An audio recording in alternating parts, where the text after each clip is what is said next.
Good afternoon. We're ready to resume this afternoon. Yes. I believe my clerk is lining the jury up as we speak.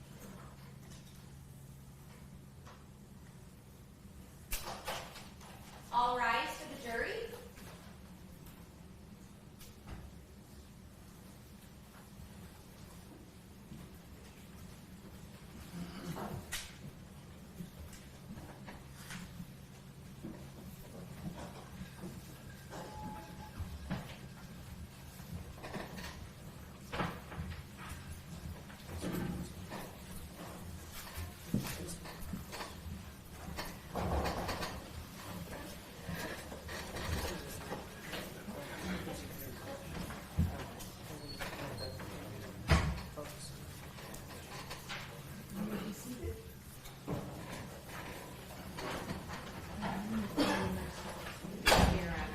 This time, the people called Labi Ansara.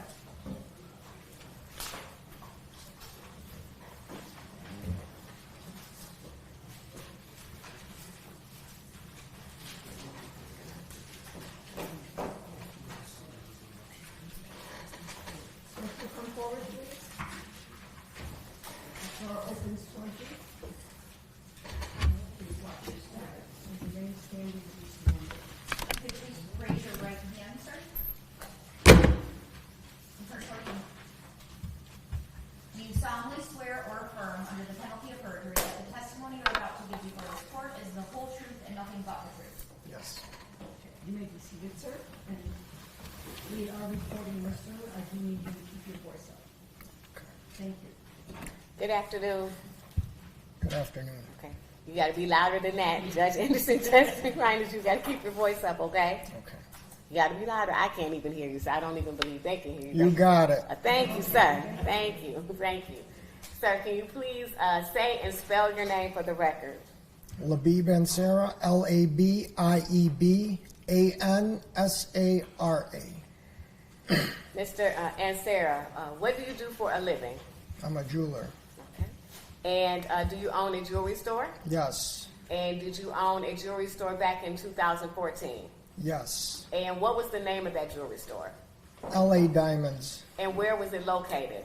Northland Mall. And is that in the city of Southfield? Yes. Oakland County? Yes. I'm going to show you people's admitted exhibit number 53, along with people's proposed exhibit number 52. Your Honor, if I may approach. Let's start with people's proposed exhibit number 52. Mr. Ansara, do you recognize what is pictured in this photograph? Yes. And what is that?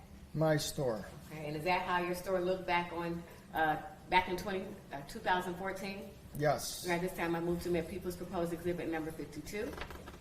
No objection. No objection. No objection. Thank you. And exhibit number 53, are you familiar with this photograph?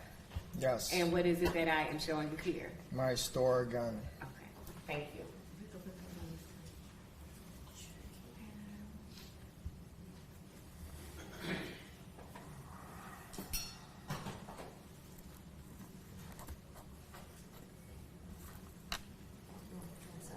Yes, that's fine. And just so the jury can see what it is that I showed you. This is 53 and 52. And Mr. Ansara, do you recognize your store in those photographs? Yes. Okay, and that's at the Northland Mall? Yes. Okay. Now, Mr. Ansara, did an incident happen back on January 28, 2014 that brings you to testify here this afternoon? Yes. Okay. Now, before we talk about what happened on January 28th, were you open the day before, on January 27th? Yes. Okay. And did anything occur on January 27, 2014? Yes. Okay. And what happened on January 27th?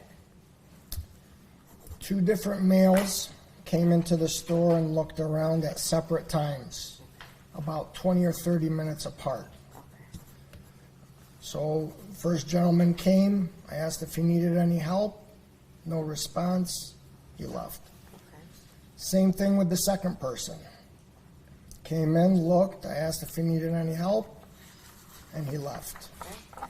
And A few hours later, the same 2 gentlemen came back I was helping a lady with some earrings I sold her. They stood at the front and just had a death stare right at me. And they just stared. And I asked them, do you guys need something? They looked at each other and laughed and walked away. So I called security and said, keep your eye on these guys. They could be trouble. Okay. Now, let's fast forward to January 28th. This would be the next day. Correct. Okay. And did you see one of the individuals that you saw on the 27th on the 28th? Yes. Okay. And the individual you saw from the 27th to the 28th, do you remember what he looked like? Yes, from reviewing the videos. Okay. All right. And what did he look like? He was about 6'2", 6'3". He was wearing a big jacket, so he's probably about 230 pounds, I'm going to assume. Okay. And where did you see him? I was sitting up at the front of the store. He was walking up, said he wanted to kill someone, and came right directly and started staring at me. Now, when he was walking up saying he wanted to kill someone, was he in the hallway or like the corridor of the mall? Correct. Okay. Was there anyone around him when he was walking up making that statement he wanted to kill someone? No. And when he says those words, again, where are you?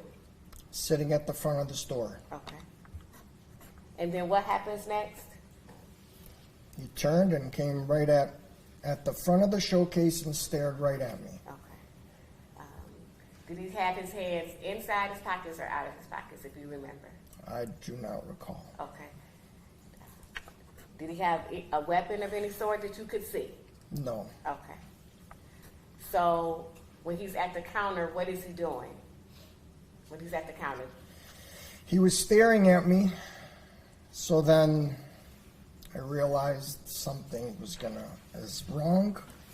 I went to the back, called security, and I had a revolver and I put it in my pocket in case he pulled a weapon out. Okay.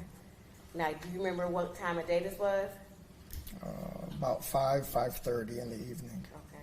And you said you had a revolver. Are you a licensed a CCW holder? Yes. Okay.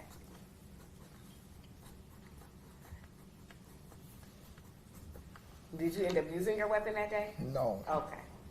And so you called security? I called security. Okay. And how long, if you can remember, did it take for security to come to your store? Was it hours? Was it minutes? Maybe 1 minute. Okay. And does security, in fact, show up? Yes. Okay. And was how many security guys show up at first? 2. Okay. And how long was your store at Northland Mall? From 2007 to closing of 2015. Okay. And those 2 security guards that you first saw, had you seen them in the mall before working as security guards? Yes. Okay. Do you remember what the 2 security guards looked like? Yes. Okay. And what did they look like? The one gentleman was bald. And the other one is John. He wears glasses. Okay. John, do you see John in the courtroom this afternoon? Yes. Okay. And you say he wears glasses. Can you describe something else that he's wearing? What do you mean?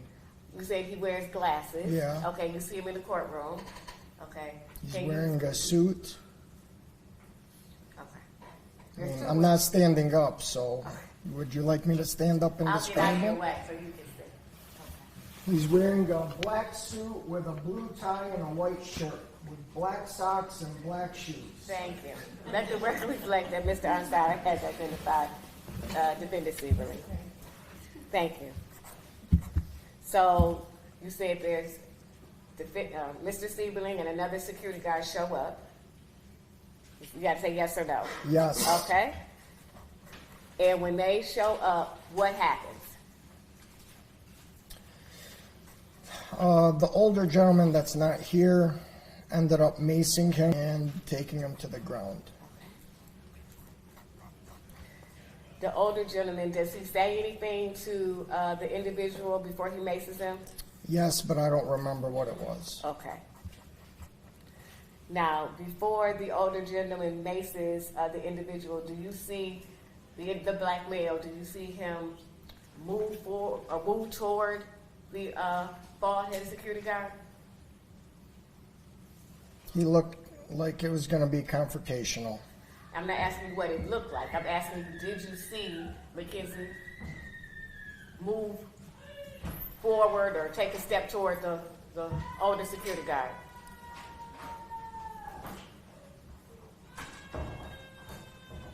I don't recall. Okay.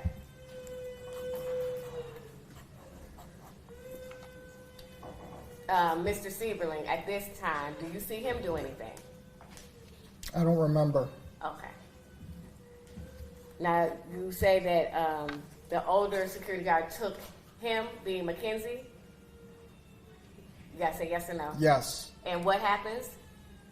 After he maced him, he, natural response was like this. He Like grabbed what? him You gotta and describe what this is. he for the covered his face Okay. after he was maced. Okay. And then what happens? He grabbed him and put him on the ground.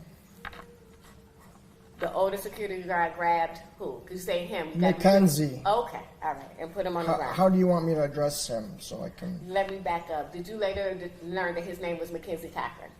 Yes. Okay. All right. So Mr. Cochran was grabbed by the older gentleman, the bald guy, and put on the ground.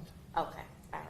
Now, before the older gentleman grabs and put Mackenzie on the ground, did you see Mackenzie punch the older security guard? No, Did you see him kick the older security guard? no. Okay, so the older security guard grabs and puts Mackenzie on the ground. What happens next? I don't recall. It was just a big struggle. I think 2 or 3 more security guards showed up to help restrain him. He was a big guy, and it wouldn't take much to hold me down or to restrain me. He was very strong. Okay. Now, when you said more security guards showed up, do you see any of those security guards that eventually showed up on January 28th in the courtroom today? Yes. Okay. And who else do you see in the courtroom that was there on January 28th? Mr. Gaven and Aaron. Okay. There was another gentleman, I don't know if he's not here, I think. Let's start with Mr. Gaven. Can you describe just what he looks like and what he's wearing today? Red hair, blue shirt, blue tie, Okay. That's it. gray suit. Okay, thank you. And you said Mr. Aaron, what is he wearing today? He's wearing glasses, a beaded necklace, Okay. and a sweatshirt, Okay. or a nice sweater. Okay. And now you said that eventually they show up? Correct. Okay. And when they show up, where is Mackenzie Cochran? Is he standing up or is he down on the ground? He's on the ground, Okay. Is he face up or is he face down? face down. Is he punching while he's on the ground? No. Is he kicking while he's on the ground? Yes. Is he kicking at the officers, at the security guards? No. Okay.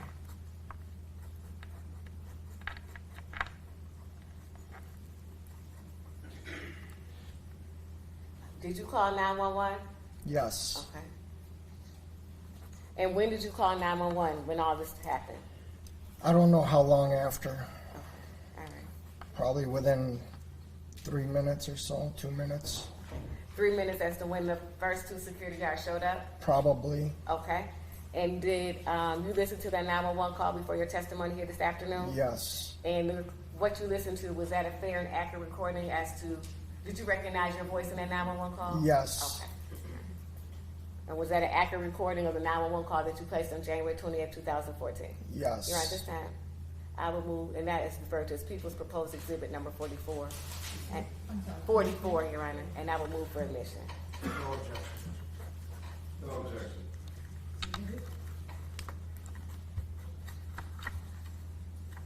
Race 28, 2000.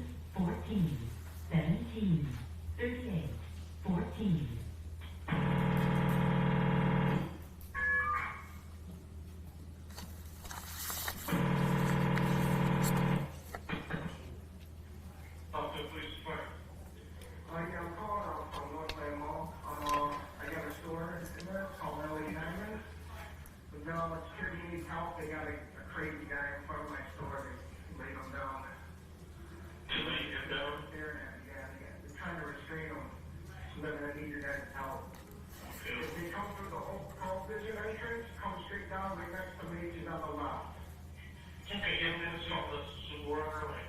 Okay, thanks a lot, sir.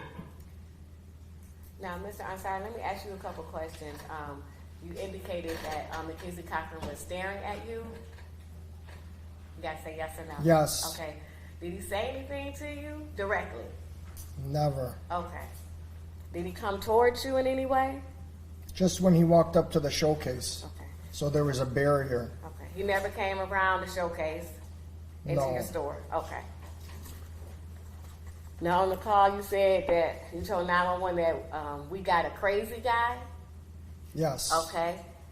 And why did you say that?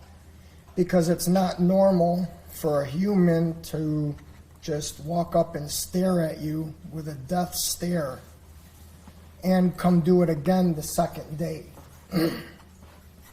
People walk up, hi, how are you? I'm looking for this. They don't walk up and just stare at you with an emptiness in their eyes. Okay. But even the day before, he didn't say anything to you, just stared. Correct. Okay. All right. Even when they were in the store, they never said a word. Okay. Even when I offered for help, there was no response. Okay.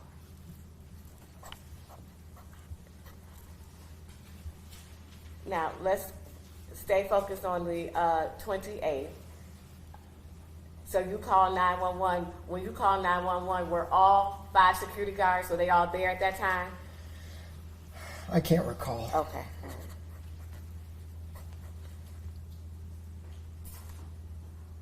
When all 5 security guards were there and Mackenzie Cochran is on the ground, is he face up or is he face down?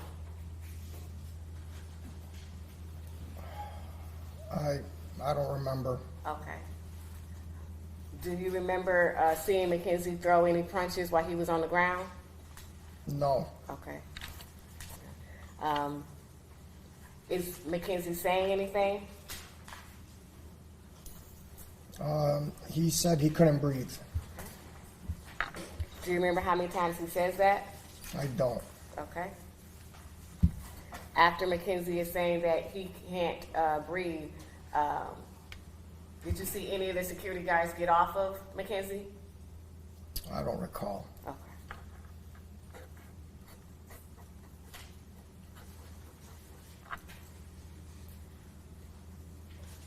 Do you remember if any of the defendants or any of the security guards said anything to Mackenzie as he's on the ground? I don't remember. Okay. Did you see any handcuffs? No. I don't remember, so if he was handcuffed, I don't remember. Okay. Did you, hold on one second.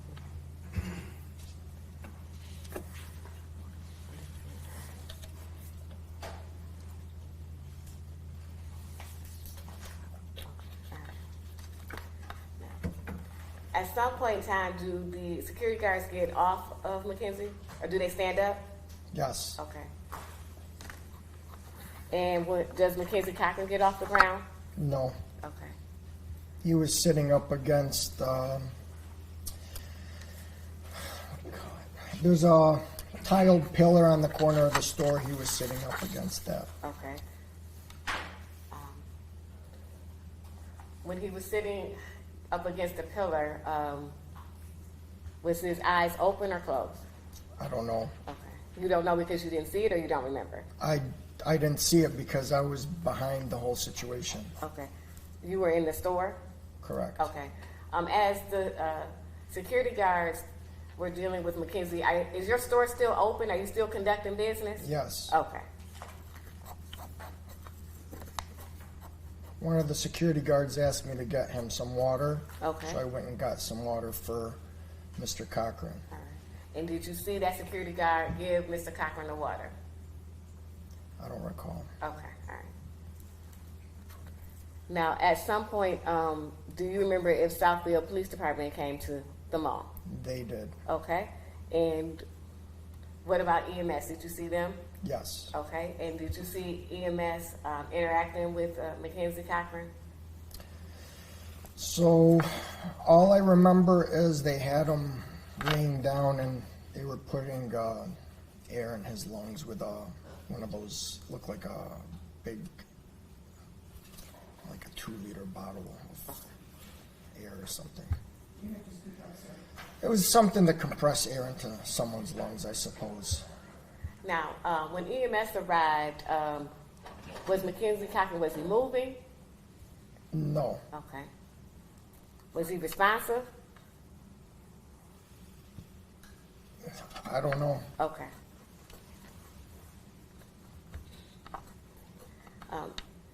Did your store, did it have surveillance video on January 20th, 2014? Yes, Okay, and the cameras, were they working?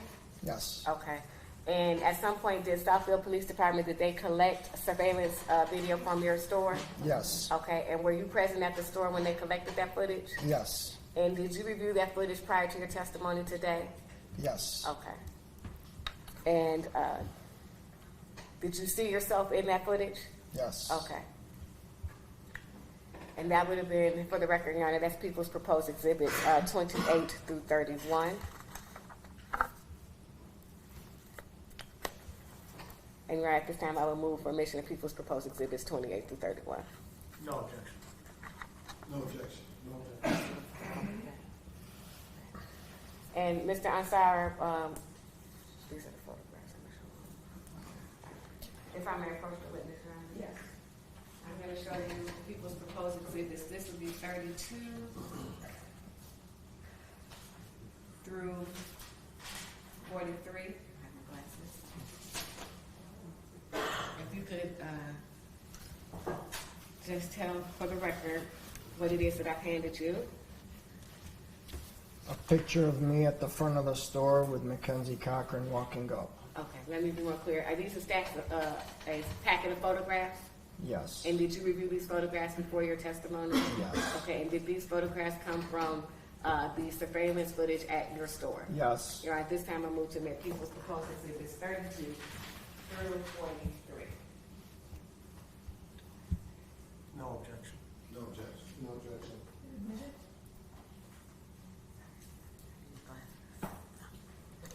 Admitted? Your Honor, if we could, I would like to play this time, just camera angle 4, number 30, 28 and 29.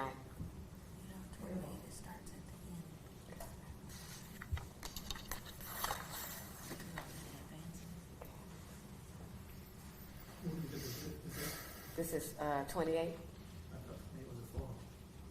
No. Yeah, 28, 29, 30, 31 is the video. All right, we're gonna play, and we're playing it from, for the record, this is at 23 minutes and 24 minutes. And Mr. Ansar, is that you? yes, Okay.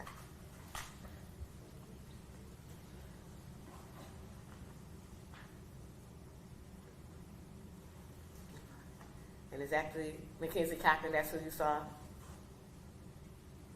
I'm asking you. yes. Okay.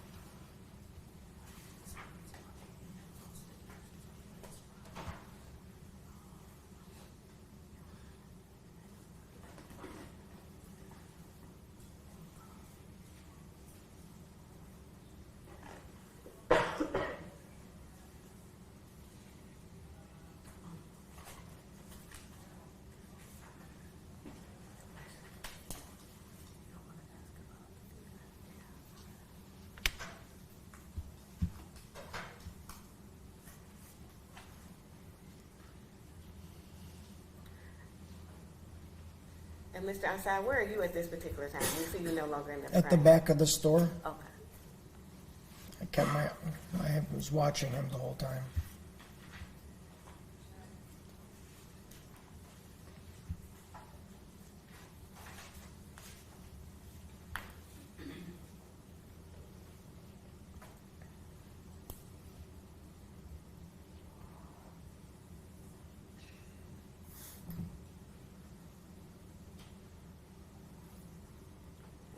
For the next, just for the record, this is 29.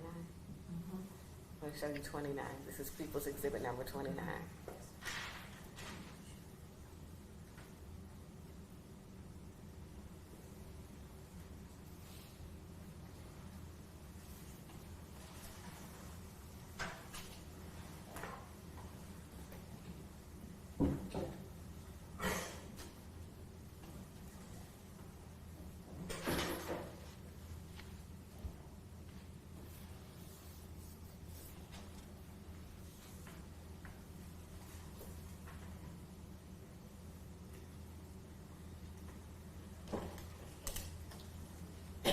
He's getting more and more agitated as time goes on here.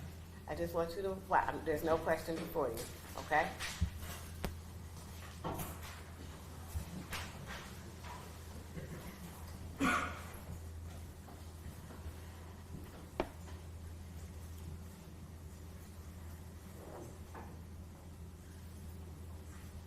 But let me ask you, you keep saying he's getting more and more agitated. He's not.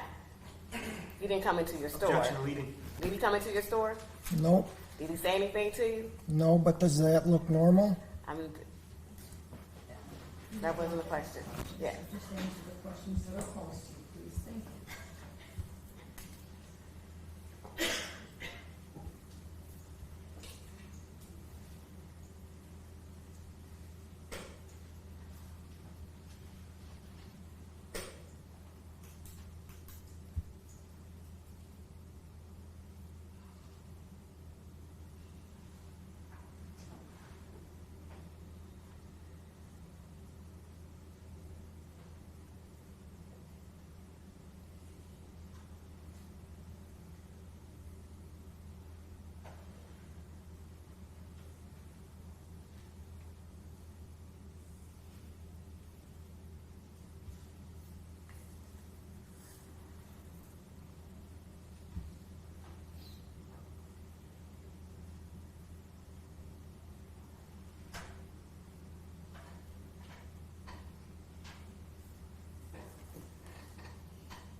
And Mr. Ansari, why did you move the signs out of the way?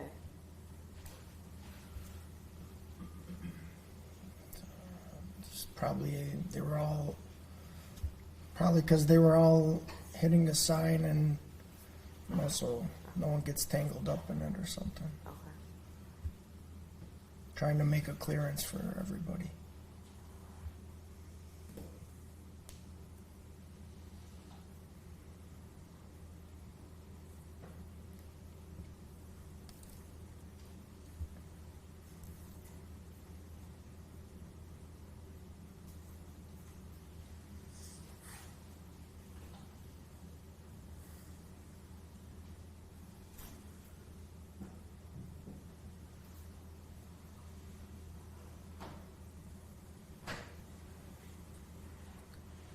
And is this the point where the security guards had Mackenzie Cochran down?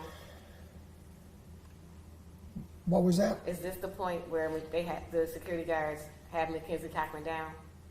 Yeah, he's been down. Okay.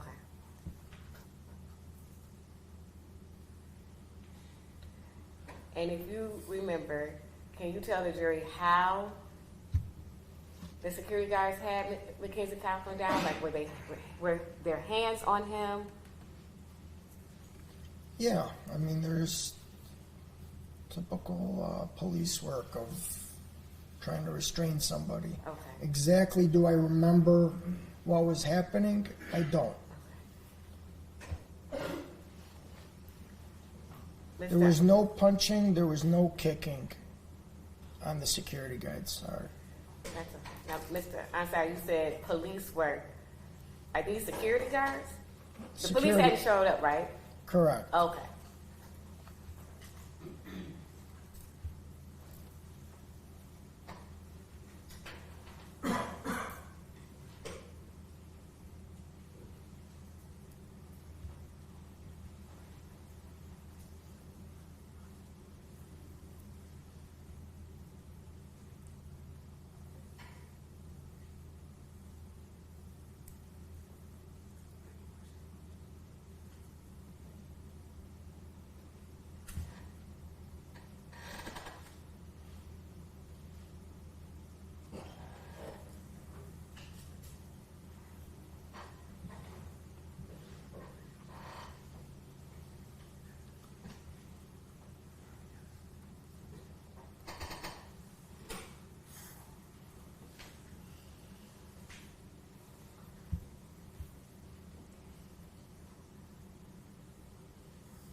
Mr. Ansar, I believe you testified earlier that there was a fifth guy. There was a fifth guy that was involved. I think so. Okay, do you remember his name? No. Okay.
Teresa, at this point, is Mackenzie Cochran, he's still on the ground? I don't recall. He might be sitting up against the pillar at this moment, but I don't know that 100% from looking at this.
testified earlier that you thought Mackenzie Cochran had a gun. You remember saying that just a few minutes ago? No. You don't remember just saying a few minutes ago that, What if he had a gun? what if he had a gun? Okay. Yes. Did you ever see a gun? No gun. I never saw a gun, never saw a weapon. Okay, thank you. I have no further questions.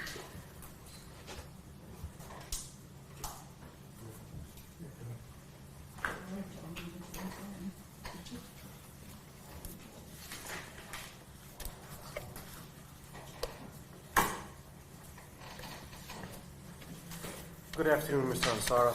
Good afternoon. How are you today? I'm good. How about yourself? I'm good. This is the first time me and you've ever met, correct? Correct. All right. So you're in the jewelry business, is that fair? Correct. And a store that you owned was in Northland Mall. You still own jewelry stores and malls, or No. you're not in that same business anymore? Same business, not in the It's mall. not in a mall. Okay. At the time, were you familiar with these security officers at the mall? Yes. Just from your day-to-day interaction with them? Of course. Okay. And the man we've been referring to as the bald-headed man, did you know him to be a sergeant? I don't recall. Okay. Do you remember that, again, you call him Sarge, or you don't recall that now? I don't recall. It's been 10 years. I understand. You knew some of these guys by name. You knew Gaven King with the red hair. Right. Is that yes? Yes. Okay. You remember him as being kind of one of the younger guys there? Yes. Is that fair? Now, you would call security from time to time for incidents that took place at the mall. Is that fair? Very rarely. Okay. There were often incidents at that mall, correct? At Northland? The mall was a very rough mall. Lots of fights, lots of shootings. Security guard almost got killed once during a shooting. So there was, they dealt with a lot in that mall. Okay. And you said a security guard got shot? Almost got shot, went right by his head. Okay. There was You a could shooting hear with it. other individuals? Yes, correct. And was that an incident that took place before this incident involving Mackenzie Cochran, if you recall? Yes. Okay.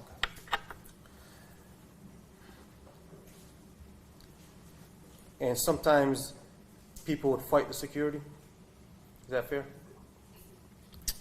I never witnessed fights between security and customers, but I can't answer that. I never. Just what you've witnessed that. seen. You've seen security try to restrain individuals until the police arrive? Yes. You've seen that happen plenty of times? Few times. Okay. Now, the day before, you said you saw Mackenzie Cochran and he was with another individual, and he kind of freaked you out. Correct. Is that fair? You saw the two of them staring, and you said they didn't seem normal. Correct. You tried to help them. You asked I them. just asked if they needed help because I was busy with a customer at that point. Okay. And she looked over and said, "That's very strange." And then when I asked for help, they walked off. Okay. You recall they also went into a store. There was a clothing store where a young girl was working by herself? This is what I heard. Objection, Your Honor. Just answer this question. Yeah, I'll- Remember them going into that store, that's all the question is. Do you remember? Do you remember Yes, that? they went to another clothing store and the girl got scared Objection, and Your ran Honor. out of the store. You're going to strike. Um, Well, On the 27th. sir, please, stop. I don't know that he said anything here, Judge. Thank you. Exactly. I asked him if he saw it. Did you see what he said? Well, how could he, unless he was physically present there and observed this young lady and her demeanor, then I'm not going to allow it. Okay. So if you want to lay a foundation. That's what I'm trying to do. Well, yeah, but I'll get to it. He kind of jumped ahead. I'll try to backtrack a little bit. There's a clothing store in the mall. Yes? There was quite a few. Right. And is there one that's near your store where a young girl was working by herself? Is that yes? Yes. Okay. And Okay, can you just, is this the day before? yes. This is on the 27th. Let's just make it clear for the record when this is taking place. All right. Thank you. On the 27th, when these two individuals spooked you at your store, you said they then went into a clothing store where a young girl is working by herself. Is that right?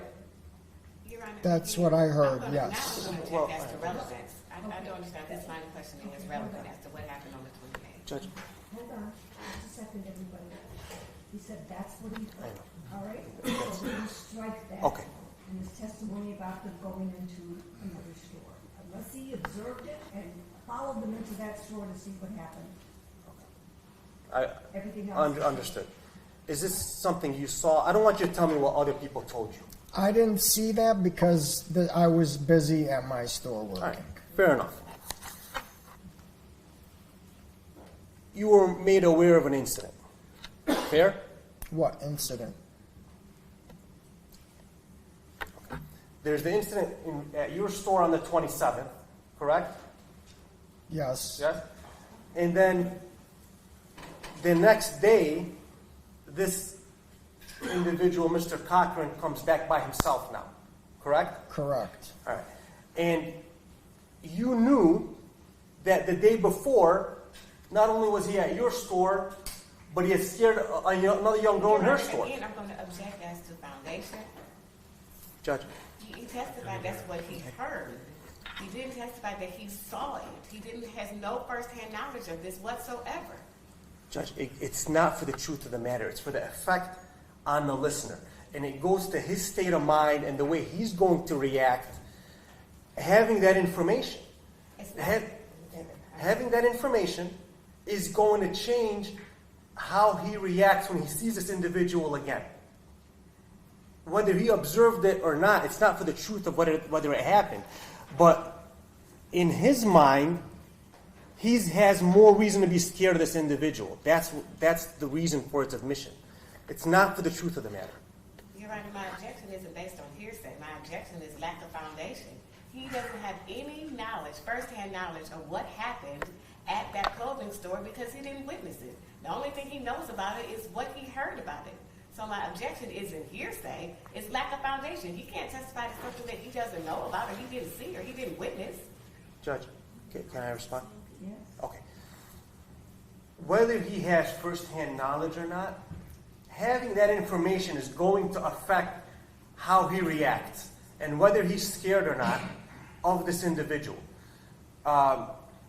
It's not for the truth of whether it actually happened, but whether he believes that information is going to affect and dictate how he reacts and what steps he takes.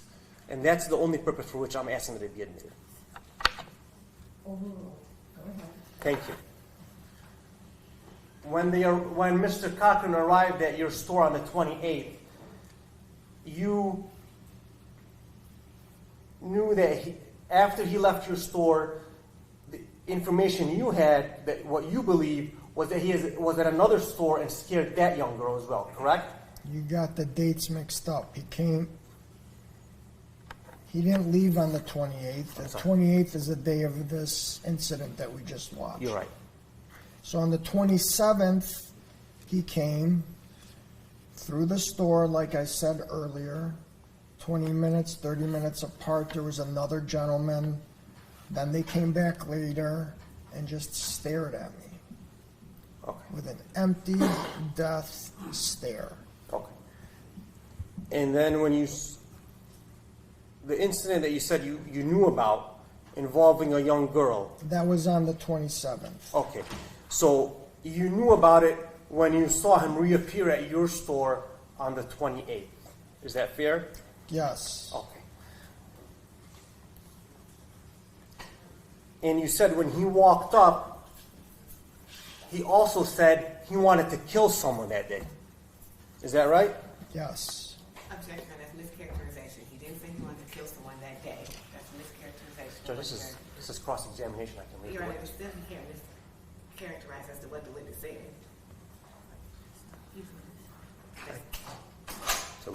It's a leading question. Question, please. Oh, I'm not saying that. I think it's part of what he said. He said as he walked up to you that day, he said he wanted to kill someone. As he was walking up to the, in the video, you could see a wall that I was sitting by. I heard someone say, "I'm going to kill someone," and I looked up, and it was him, and he turned and came right to me. Okay. When you heard that and you looked up and you saw the same individual that you interacted with the day before, what did you take that to mean? I'm going to kill someone. You got to take that serious when someone's just staring at you. Did you believe he meant he was going to do it then and there? That day? I didn't know what to think. You didn't think he was talking about some possible day in the future, maybe, right? No, You were scared. Fair? of course, Right. You feared for your life. of course.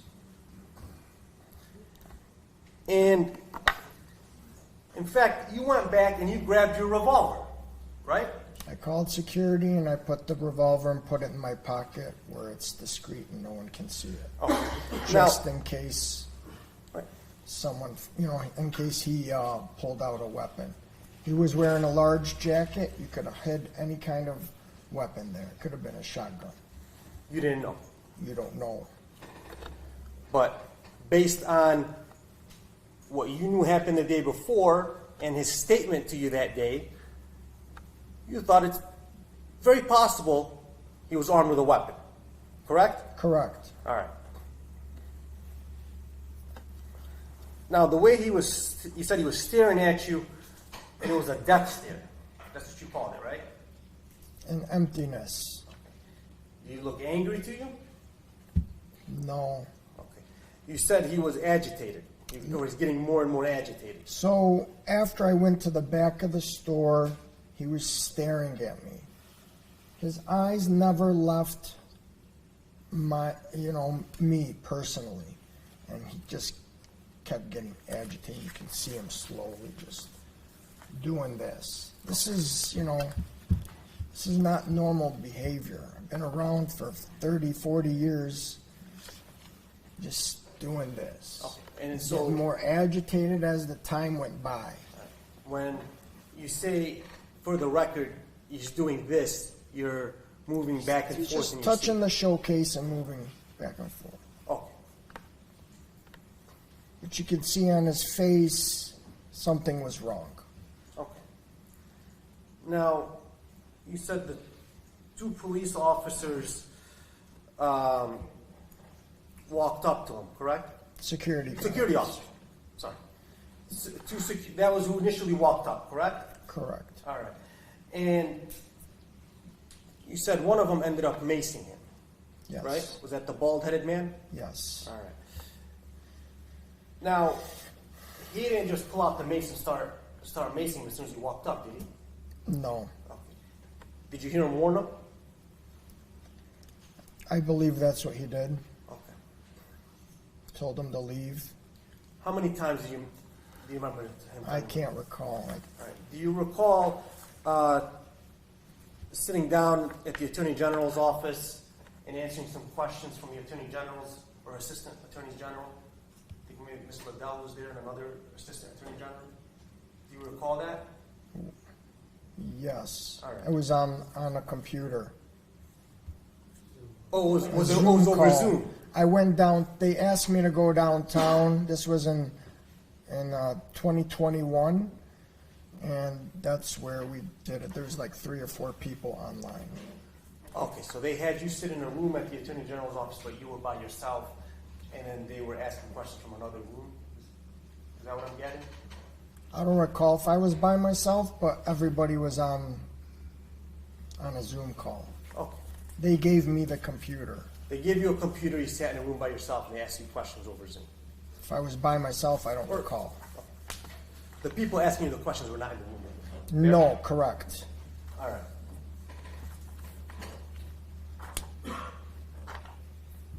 You say you don't recall how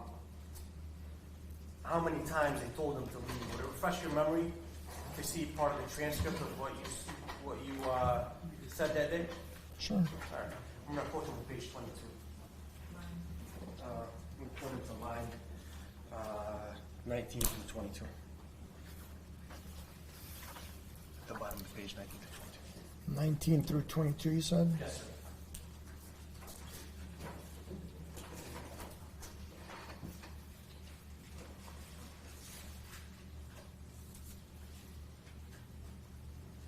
Okay. Does that refresh your memory about how many times they told him to leave? Yes. All right. How many times did they tell him to leave? 3 or 4 times. That was before anybody applied any mace? Correct.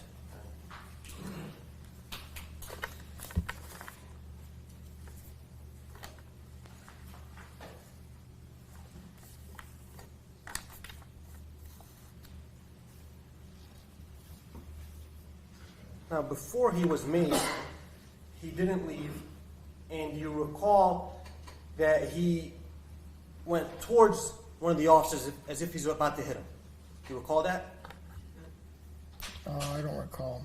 All right. Unless if it was written down at the time. All right. No problem. It's been 10 years. I understand. Do you remember making a statement to Southfield Police that day, on January 28th of 2014, when they came to the mall? I had written something down. Okay. Would it refresh your memory to look at that statement that you wrote down for the police that day? Yes. All right. I'm going to approach. May I approach the witness? Yes. And I'm approaching with his statement dated January 28th, 2014. Something mistake. What would you like me to If you do? could read it Review for it? yourself and tell me when your memory's been refreshed.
You read that? Yes.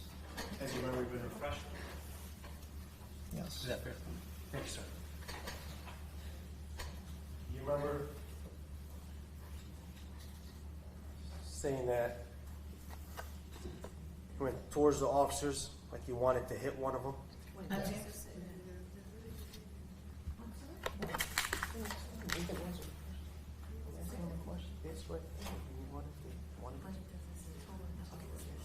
You remember saying you wanted to hit one of the officers?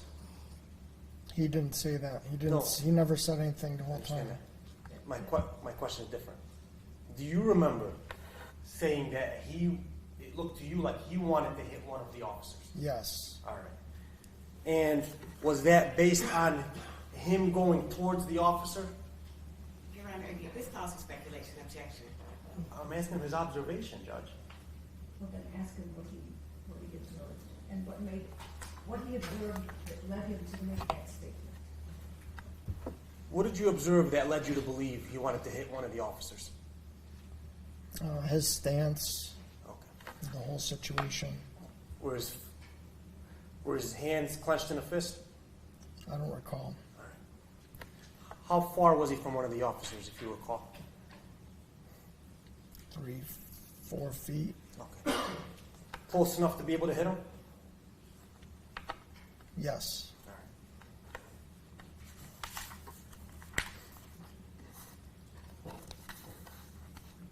Now, initially there's only 2 security officers there, and they try to take him down to the ground, correct? Is that a yes? Yes. All right. Now, does it look to you like he's getting the better of them at that point? If you can tell. They were struggling with him a lot. Okay. Now,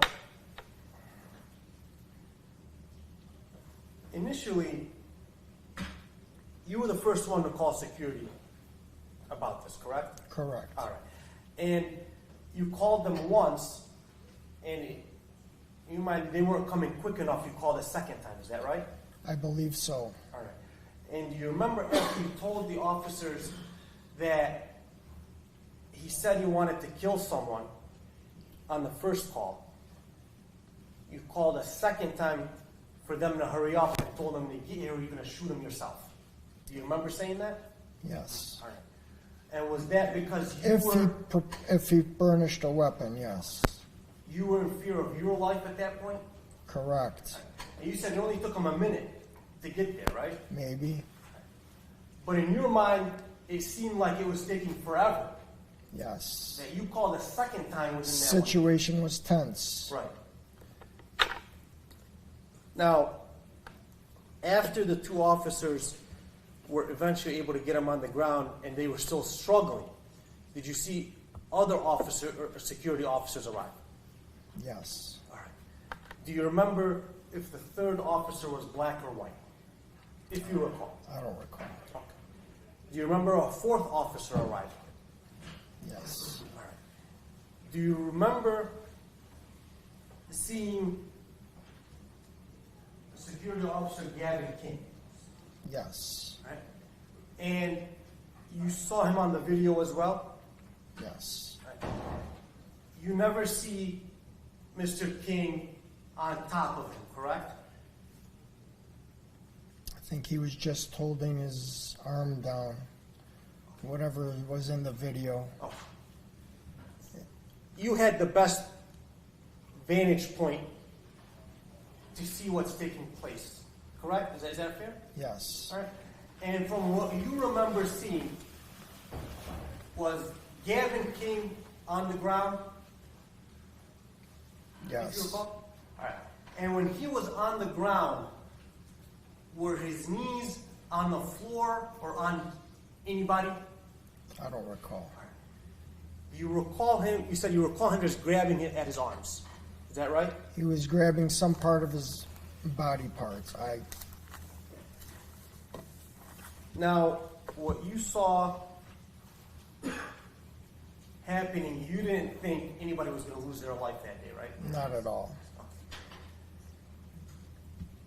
It seemed to you like they were going to be able to restrain him, and then the police were going to come and deal with this individual who just said, I'm going to kill someone. Correct. Right? Now, in fact, another customer comes into your store and he kind of walks around what's going on with security and looks at some of the jewelry in your store as this is taking place. Right? Correct.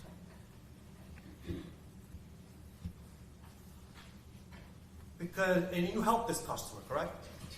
Yes. Because nothing that was taking place that day led you to believe it was going to get as serious as it ultimately did, right? Correct.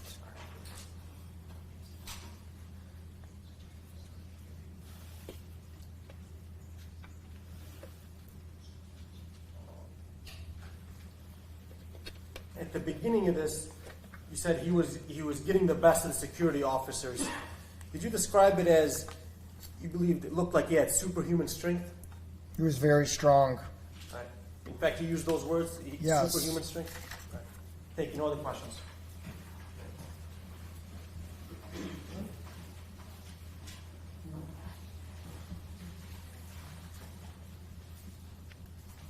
Good afternoon, Ms. Mancera. Good afternoon.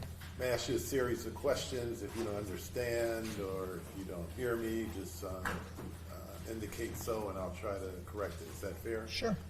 And you look very uncomfortable, and it's understandable. I'm not uncomfortable. You don't want to be here, though, do you? No, of course not. Okay. And this matter, when it took place in 2018, you had been a shopkeeper. I'm sorry. Oh, 2014. You had been thank you. You had been a owner of that particular building or establishment for some time. Is that correct? 7 years. You'd been in Northland for 7 years?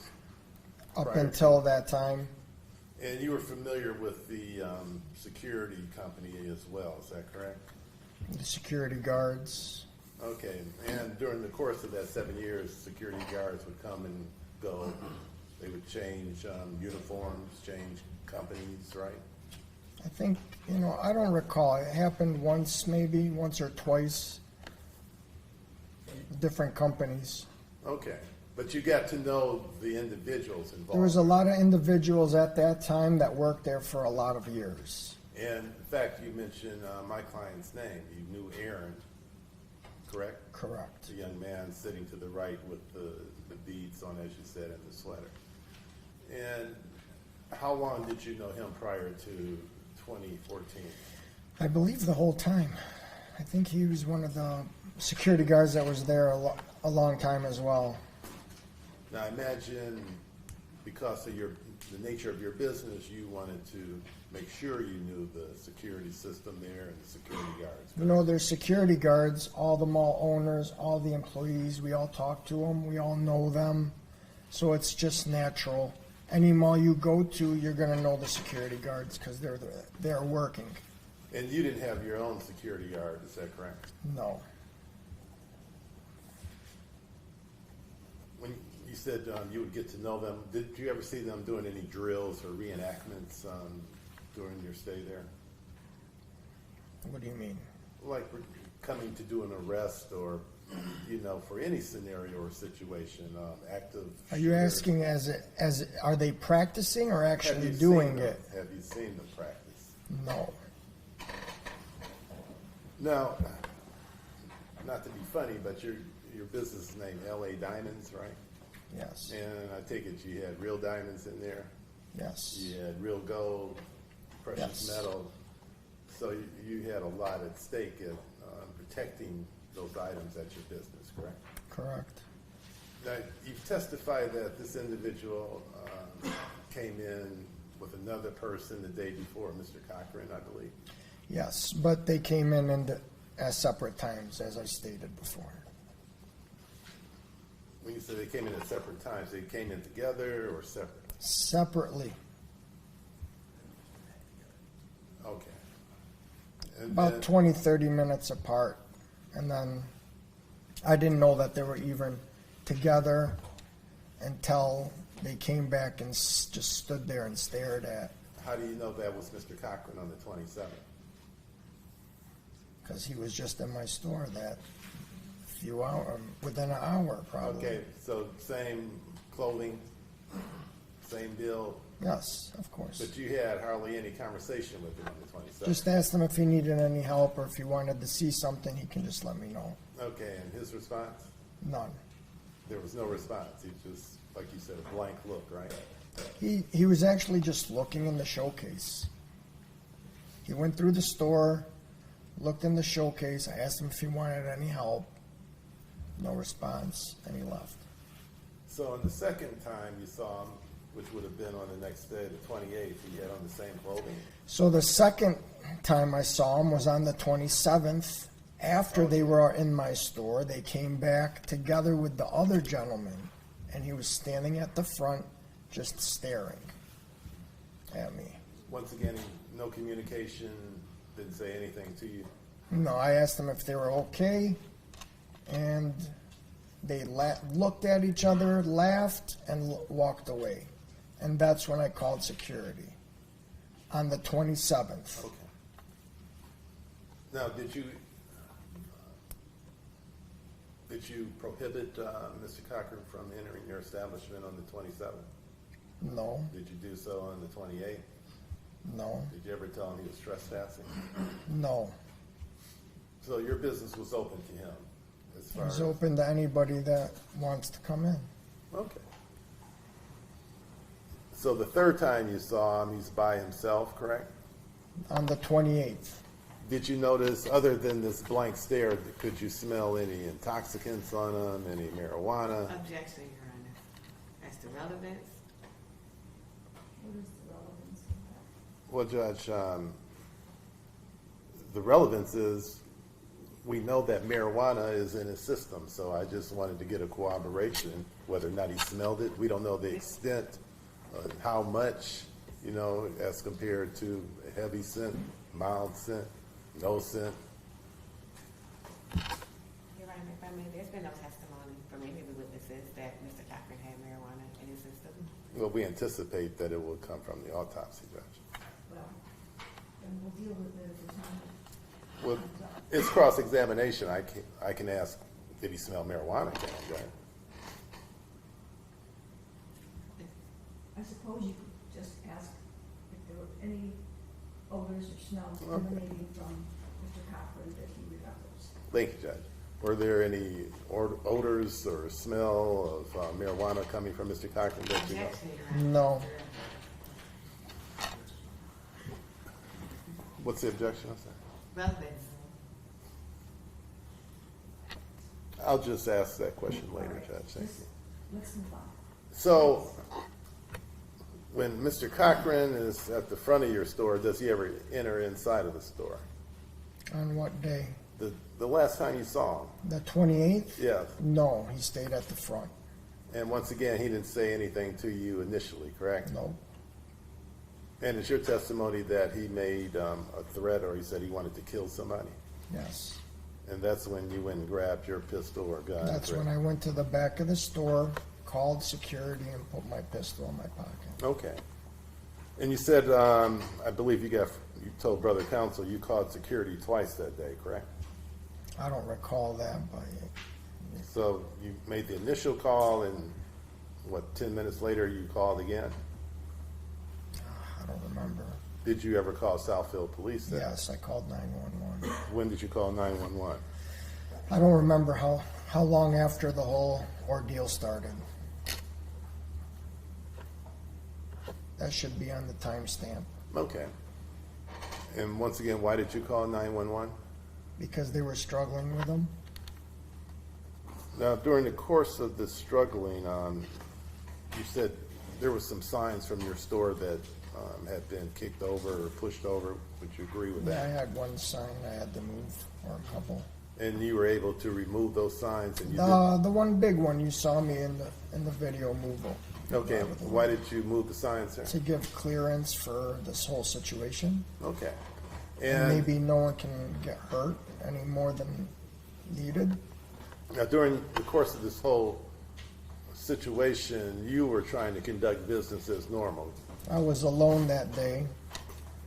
The last week of January is extremely slow in the mall, so I was working alone that day. Right, I appreciate that, but you didn't just stop what you were doing in close-up shop. You were trying to conduct business as the security and Mr. Cochran were on the ground. Correct.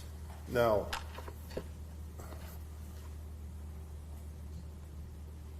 in fact, several people even came into your store and walked right past this situation. I don't recall how many people. I remember just the gentleman on the video because of the video. All right. Now, you've been asked many, many times about the interaction between security and Mr. Cochran. You didn't see any weapons used, batons, clubs. No, You didn't see anything unusual such as like WWE headlock kicking of this individual. no. Once that individual was on the ground, how many security officers were around him at first? The first two initially, and then another two came. All right, so eventually, did you see Mr. Maree arrive at the scene? Yes, And would it be fair to say that he was one of the last ones, if not the very last one who arrived? probably third or fourth. Did you ever see him place his hands on the upper body of Mr. Cochran? I don't recall. Did you ever see him place his hands on any part of Mr. Cochran's body?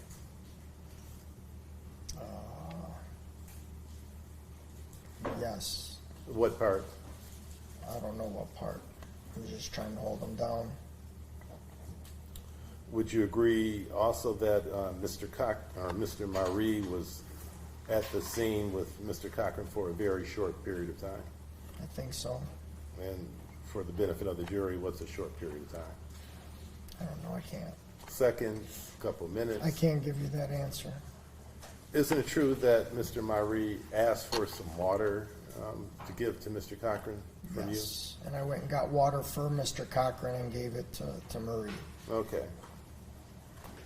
And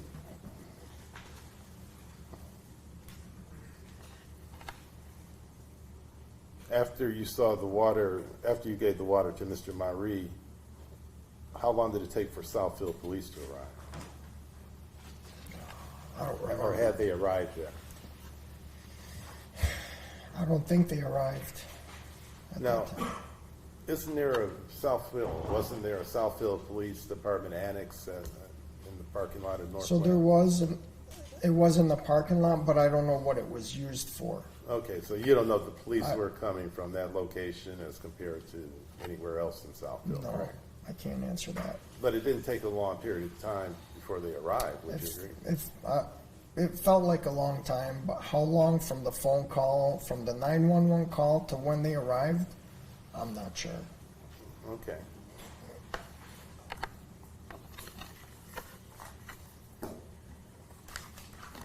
Thank you, I have nothing.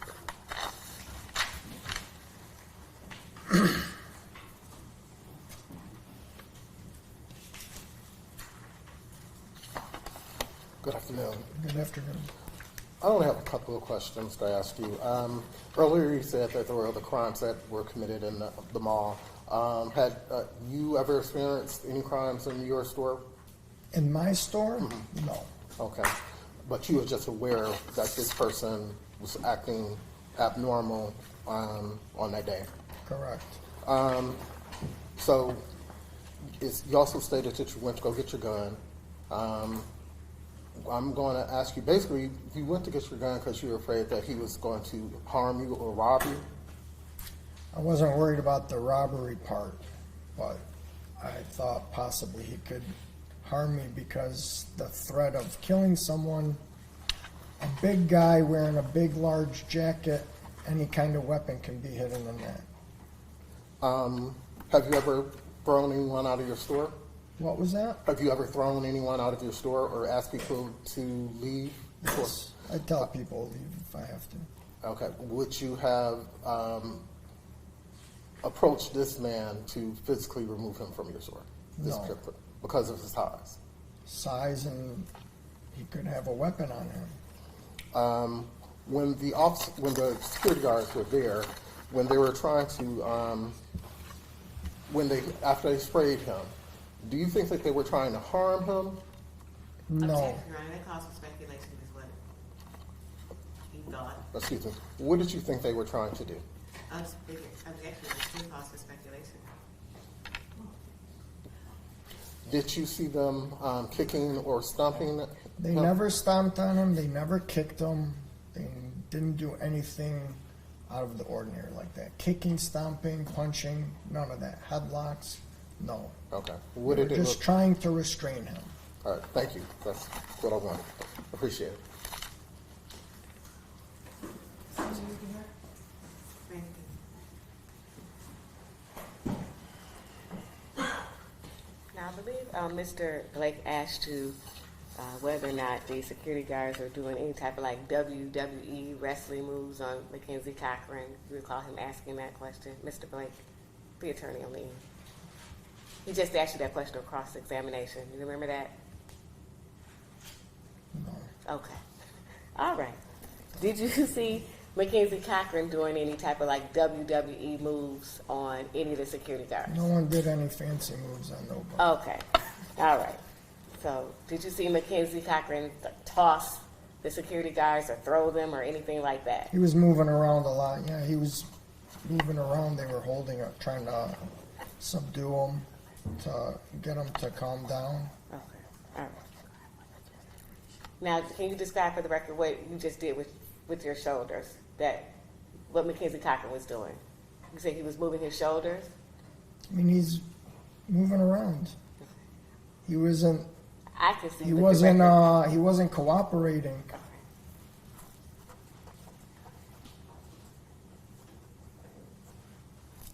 Okay. Now, you testified that you went to go get your gun. Did you? Yes. You went to go get your gun. Okay. Did you show your gun? Nope. It was in the back room. I had a little small back room. Okay. I grabbed it, put it in my pocket. No need for anyone to know I have a gun. Okay. All right. I have nothing further. So before we release the witness, let me just double check one thing. I'm sorry. Did you make camera number 5? No, we didn't make camera 5, we just didn't publish it. Okay. We're good, guys. Thank you, sir. You may step down, please watch your step. Thank you. Please. Very good, Judge.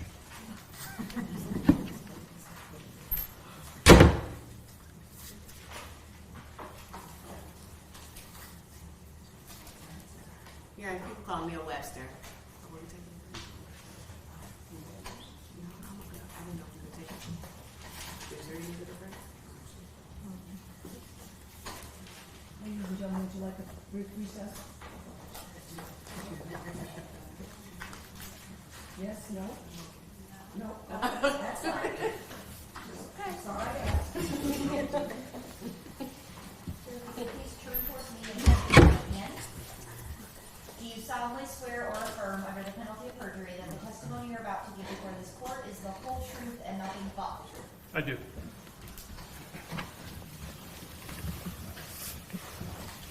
Good afternoon, sir.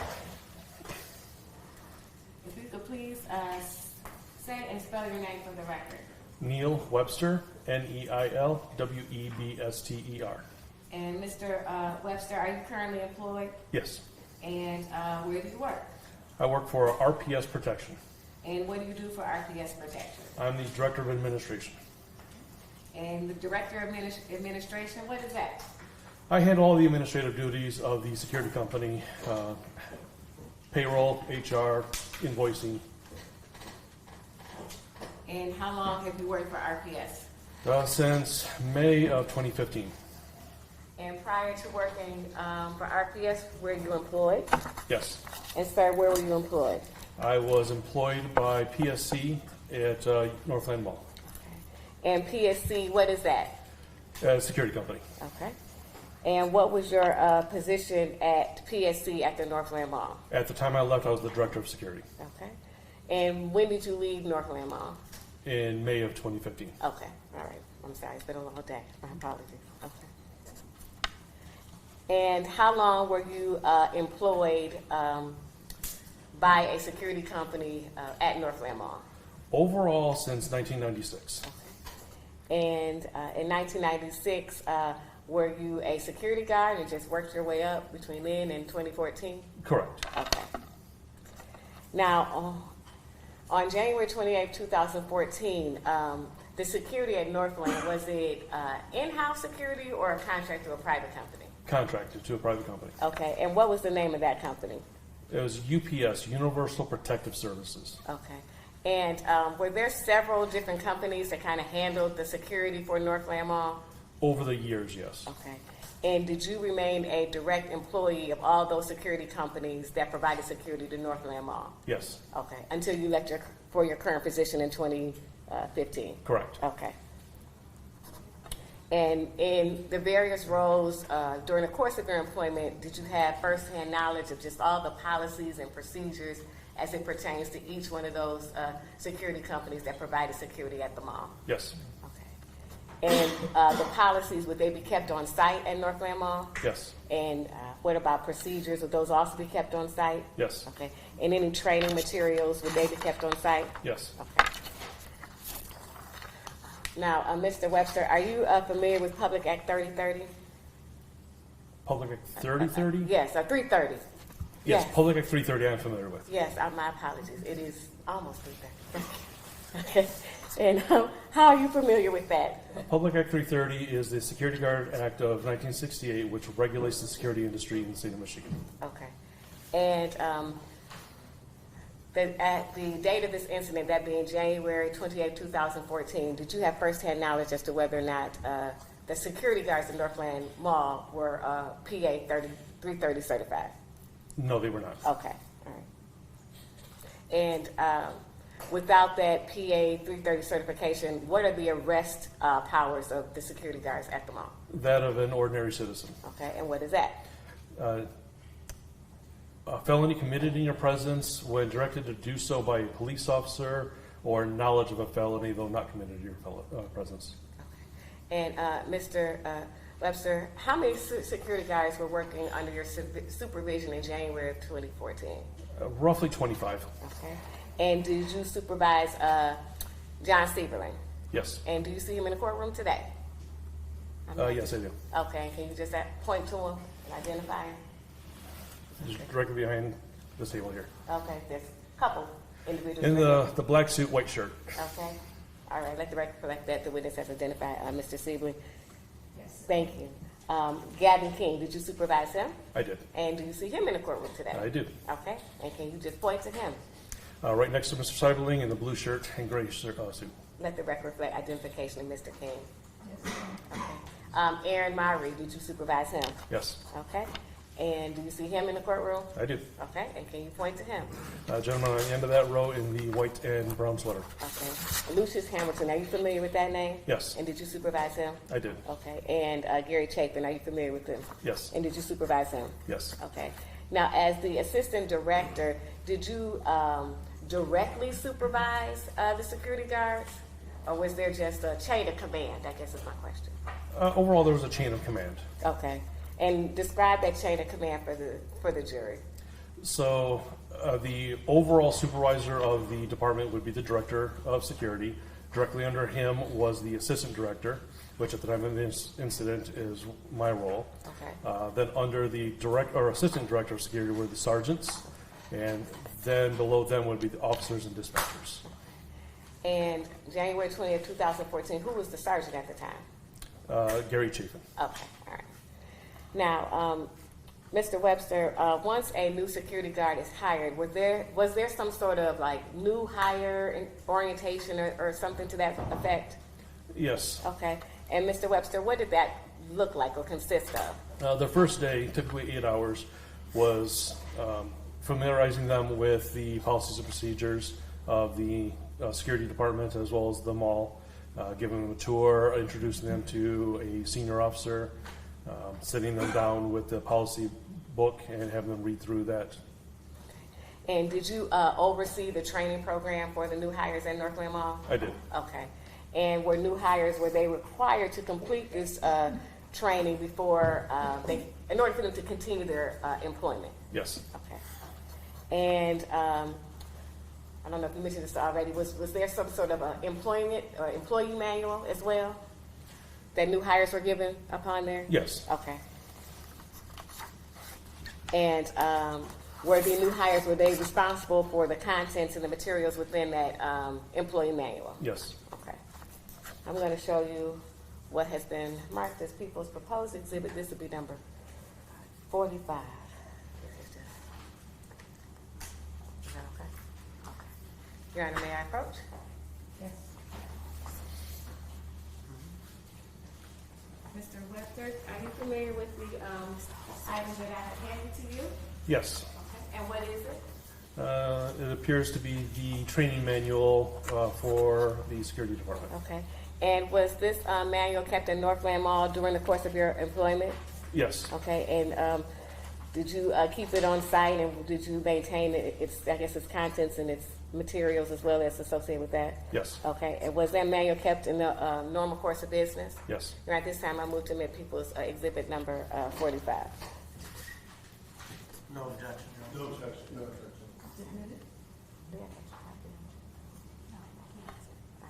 Can I actually take that back? Did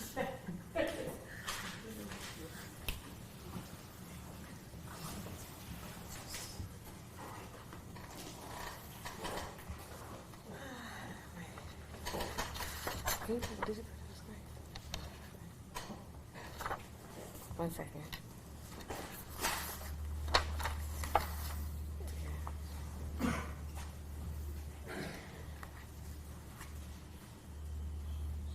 One moment, just let me look where I am.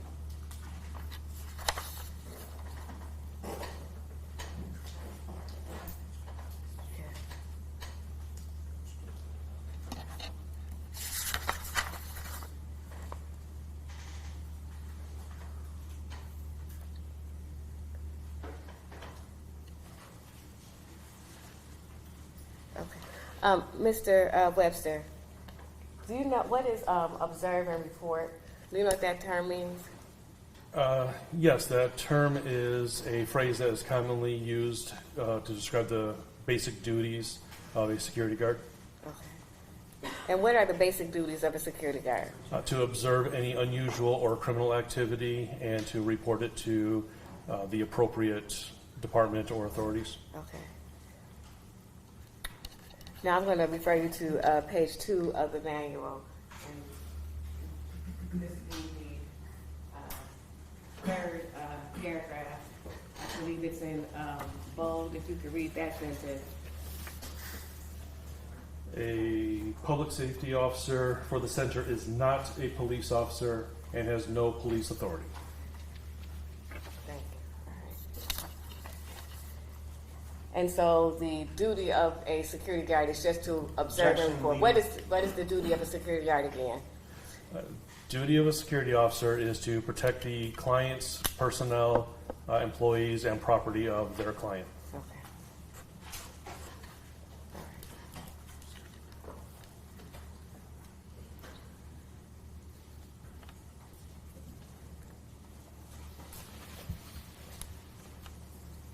And if a security guard, if they are to witness any type of criminal activity, what are they supposed to do? Depending on the activity, they either handle the situation themselves or report it to the local police department.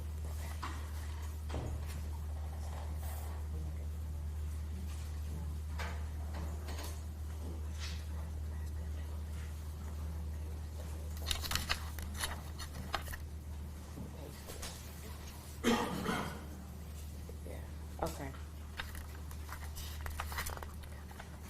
Are security guards, are they expected to use good judgment and common sense in dealing with individuals in the mall? Yes. Okay. All right. Now, Mr. Webster, was there a continuing type of education component? Yes. Okay. And how often would continuing education occur? At the time of the incident, it was quarterly. Okay. And how would that happen? As the training coordinator, I would choose a topic. Okay. I would then give the topic as well as the supporting materials and a checklist to the supervisors, who would then train the officers throughout the quarter. They took the entire quarter to get everybody. Okay. And how would you keep track of the topics? What topics were covered? Which security guard completed it as such? Just keep your records. I created a spreadsheet that had a list of all the topics as well as all the officers, and then I input the dates that they were trained according to the checklist that I provided the supervisors. And what kind of topics were covered in the continuing education component? There were several that were required to be done every year, and then a variety of optional topics. Some of the topics that were required were report writing, policy and procedure manual review, use of force, handcuffing, a couple others. I want to focus on the handcuffing. I'm going to show you what's been marked as People's Proposed Exhibit. Thank you. Number 46.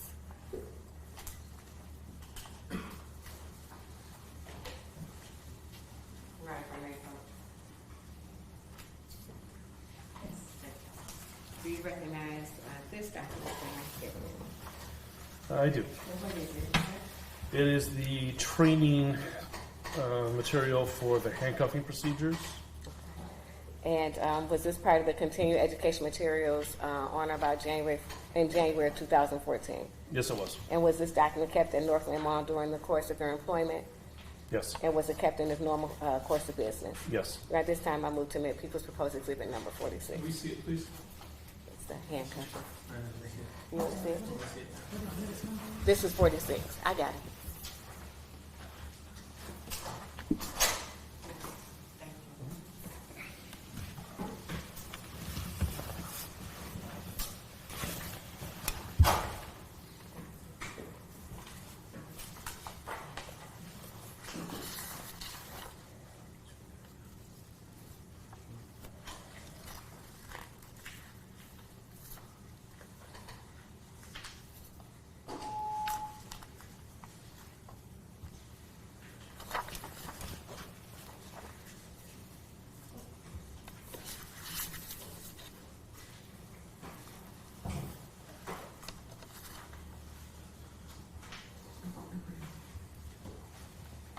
Said the objection to machine, oh, I'm sorry, that it was done.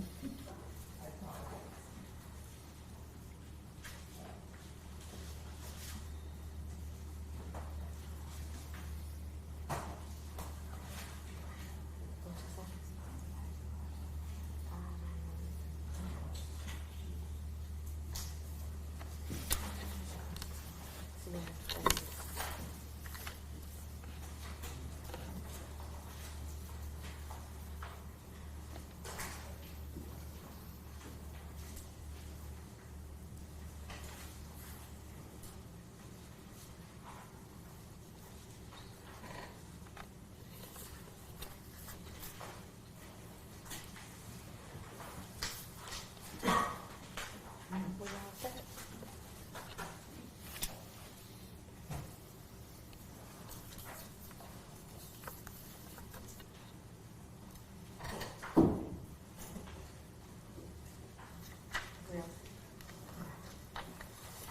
Any objections? No, No, yeah, no.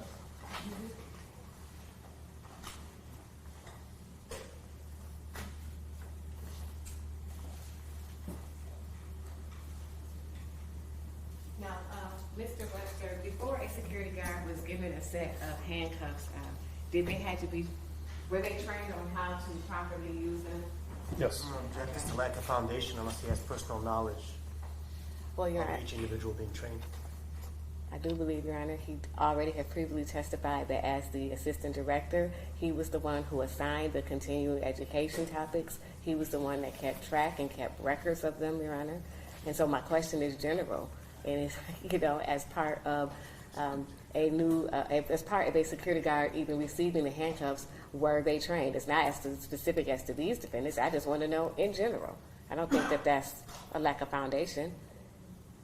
Well, you can ask in general, but Yes. it doesn't specifically apply to Right. just the defendants unless you can Yes, lay a foundation and Right. it testifies to it. right. So I'm just asking in general, did a security guard have to complete the continuing education component as it pertains to handcuffing before they received a pair of handcuffs? Yes, in general. Okay, thank you. All right. Now, I want to refer you to page 18 of the manual. And if you could read the second sentence of the first paragraph. The second sentence of the first paragraph? Yes, mm-hmm. Once you have placed, Okay, just read. Well, it's a business record, so it's been admitted, and it's a business record. once you have placed handcuffs on someone, you have assumed the legal and moral responsibility for protecting them from harm. And so was it the policy of the security company in January of 2014 that the handcuffed person was also to be protected from potential harm? Yes. Okay. And what kind of harm? Any type of harm, physical harm mainly, Okay. And why was that important? because being in handcuffs, they are not free to move, and therefore they are at a greater risk of harm from the environment or from other people. And if you could continue reading, and this will be the last bullet point on page 18. Avoid leaving people lying face down or hunched over in a way or in any way that could restrict the flow of air through their lungs. Okay. And why was that important for security guards to be trained on that? Because that's a condition that leads to positional asphyxiation, which is the inability to breathe, which typically can result in death.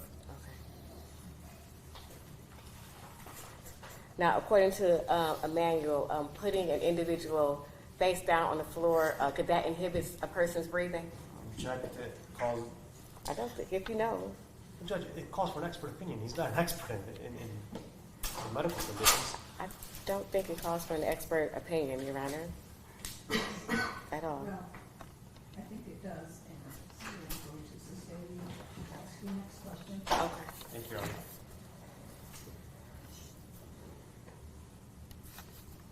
Okay. Now I want to talk a little bit more about the, I guess like the training records that you kept. And I'm going to show you what's been marked as People's Proposed Exhibit number 47.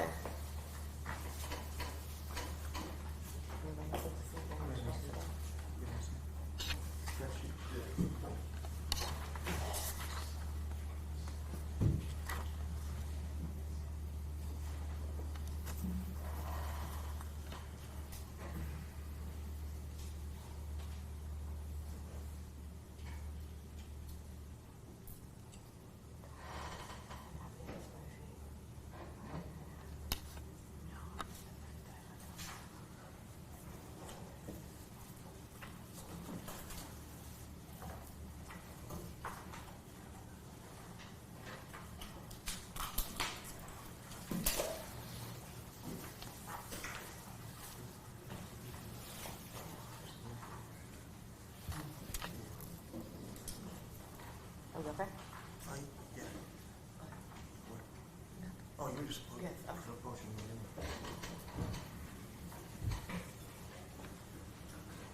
Mr. Webster, are you familiar with this document? Yes, And did you create that document? I did. Okay, and what is it? This is a spreadsheet of the training records that I created. And was that, you said you created that document? Yes. Okay, when that, was that created at the time that you, this is on or about, I said like, do you recall when you created this document? I guess that's the better question. I do not want to Okay. recall. All right, was it at the time that these trainings occurred? Yes, Okay. And did you keep this document during the course of your employment? yes, Okay, and was this document kept in the ordinary course of business? yes. Yeah, this time I moved to admit, I think this is People's Proposed Exhibit number 47? Yes.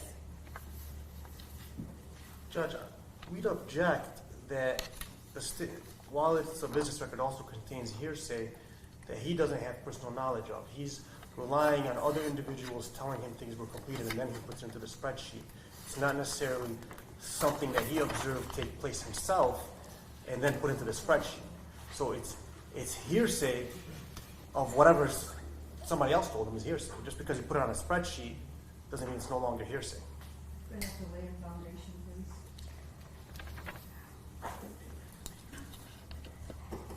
As the assistant director, were you in charge of the continuing education program? I was. Okay. And as a part of that continuing education program, did you direct others to complete trainings? Yes. Okay. And who would complete these trainings under your direction? A supervisor, usually one of the sergeants, or possibly a senior officer. Okay. And when the supervisor or senior officer would complete these trainings, would you create a spreadsheet? Yes. Okay. And what was the purpose of creating that spreadsheet? To track the dates that the training occurred, each individual officer. Okay. And after you, and upon the completion of the trainings, would the training officer fill out the dates or that sort of thing after the trainings occurred? Yes. Okay. And then would that spreadsheet come back to you? Yes. Okay. Your Honor, I do believe I laid a proper foundation. Judge, I still maintain that it's hearsay. If the proper person would be the supervisor who actually observed the individuals complete the training. For all we know, the supervisor is sending them, yeah, everybody completed the training.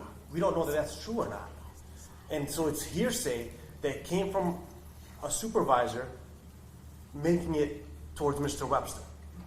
The supervisor who actually observed individuals complete the training, that person would have personal knowledge, not Mr. Webster. He's getting secondhand information. Well, Your Honor, I don't believe he's getting secondhand information. He indicated that he is the one who creates the spreadsheet. He is the one that ensures that the senior officer or the sergeant makes sure that these trainings are completed. Your Honor, and he's the one that keeps track of that spreadsheet. So I don't believe it's secondhand information or secondhand knowledge just because he didn't personally observe it, Your Honor. I mean, I think it goes to the weight of the evidence and not necessarily the admissibility of it.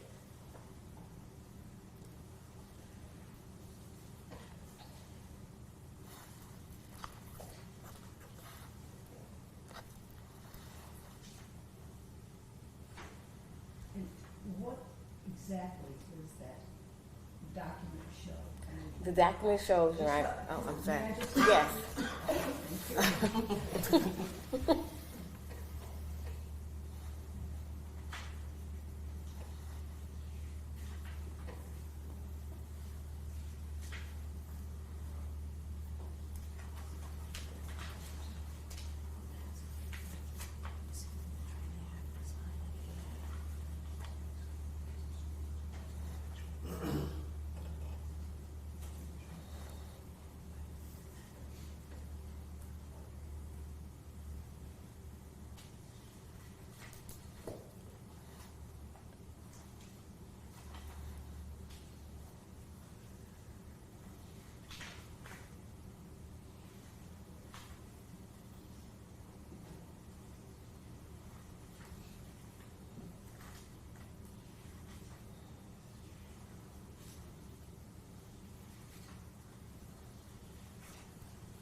How would you know who is the person that supervised? I mean, that's not indicated anywhere. Can I lay more of can I ask this question? Okay. The individuals who are receiving the training, the security guards who receive the training, do they have to sign or acknowledge that they have received the training? I don't recall.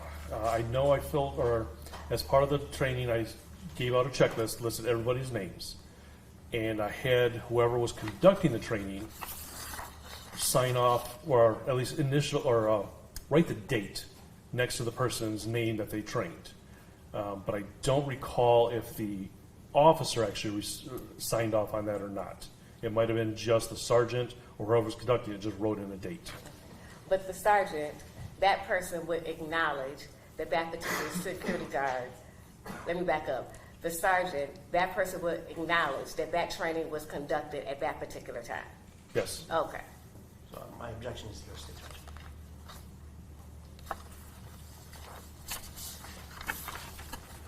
There's nowhere noted on there who that individual was that actually did the training and observed it. And Your Honor, again, I would say that the purpose of this document is that Mr. Webster is the one who created the document. The purpose that Mr. Webster created the document was to keep track, to make sure that the trainings have been conducted and the trainings have been performed. I don't think they'll actually need to have that person here that actually did the training. The purpose of this spreadsheet is just, it is a business record. It is a record kept by Mr. Webster that keeps track of all of the individuals as to when they received this training and when the training was conducted. He kept track of it. He has personal knowledge of this particular spreadsheet. I don't believe I need to have the person here who actually did the training. I just need to have him here to say, yes, I created the document and these are the dates that these trainings were conducted. And Your Honor, it goes to Those are the dates that were provided to him by someone else, and he just made the spreadsheet. I agree, Your Honor, but All right, for that purpose and that purpose only, I'll admit it, but for nothing else. I mean, that doesn't prove that those trainings were actually done. But- He's just performing his job based upon information he's received from someone else. Okay? Yes. But Judge, if the document's admitted, then the hearsays come in, right? And it's come in for essentially the truth of the matter that. All it comes in for is the fact that he was provided information from a third party that those things were done on those dates. But other than that, the jury can decide what weight to give to that document, but there's been no testimony that somebody actually heard any of these defendants training on those particular dates. Thank you, Judge. Go ahead. Thank you. Move for admission of it, Your Honor. This will be number 47. Thank you. 47. Permission to publish, Your Honor. Oh, thank you.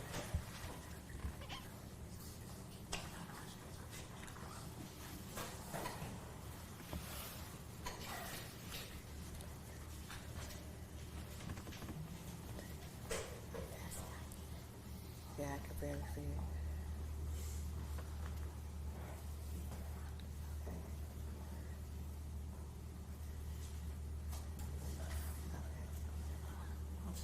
Thank you. Now, Mr. Webster, can you see the document that's on the screen? Yes. Okay. All right, and that's the same document that's in your hand? Yes. Okay, all right, and the first name on there, that is who? Gary Chafin. Okay, and who was that at the time? He was a sergeant. Okay, and the next name is, who is that? Lucius Hamilton. Okay, and the next name is? Gaven King. Okay, and I believe there is a third kind of section that says handcuff procedures or CCTV procedures. Yes. What are CCTV procedures? Closed caption television. Okay, and what is that? That was training that was given to dispatchers since they didn't carry handcuffs. We gave them the CCTV training. Okay, and as it pertains to Gaven King, the date of the training that is in this document for Gaven King as it pertains to the handcuff procedures and the CCTV procedures. Initial training was 3/28 of 2013 with a follow-up on 11/16 of 20. Or I'm sorry, initial was 11/16 of 2012 with the follow-up on March 28th of 2013. Okay, all right. And there is a, if you move over a little bit, if you could, Ms. Logan. Okay. There is a OCAT. Yes. What is that? It's a OCAT, is oleoresin capsicum training for pepper spray. Okay. All right. And as it pertains to Gaven King, just the date that is entered for that training? Is June 29th of 2012. Okay. All right. And let's move on to Mr. Maree. The date that is entered for the handcuff procedures and or the CCTV? Initial training was 7/14 of 2011, follow-ups on 11/26 of 2012 and 3/26 2013. Okay, and the date of the OCAT or the pepper spray training? Was 10/10 of 2011. Okay, and Mr. Seiberling? Initial training for handcuffing was 8/15 of 2009, follow-ups on 5/20 2010, 7/14 2011, and 11/14 of 2012. Okay, and then I believe there's a second chart, and that's policies and procedures review. If you could explain for the jury what that is. That was where they just reviewed the policy and procedure manual. Okay, and is that the policy and procedure manual that we've discussed this afternoon? Yes. Okay, all right. And as it pertains to Mr. King, the date that's entered in the chart for the policies and procedures review of the manual? Was 3/28 of 2013. Okay, and Mr. Maree? Initial on 3/14 of 2011 with follow-ups on 3/19 of 2012 and 3/26 of 2013. Okay, and Mr. Seiberling? Looks like initial was 2/21 of 2009 with follow-ups on 1/25 2010, 3/14 2011, and 3/8 2012. Okay, all right.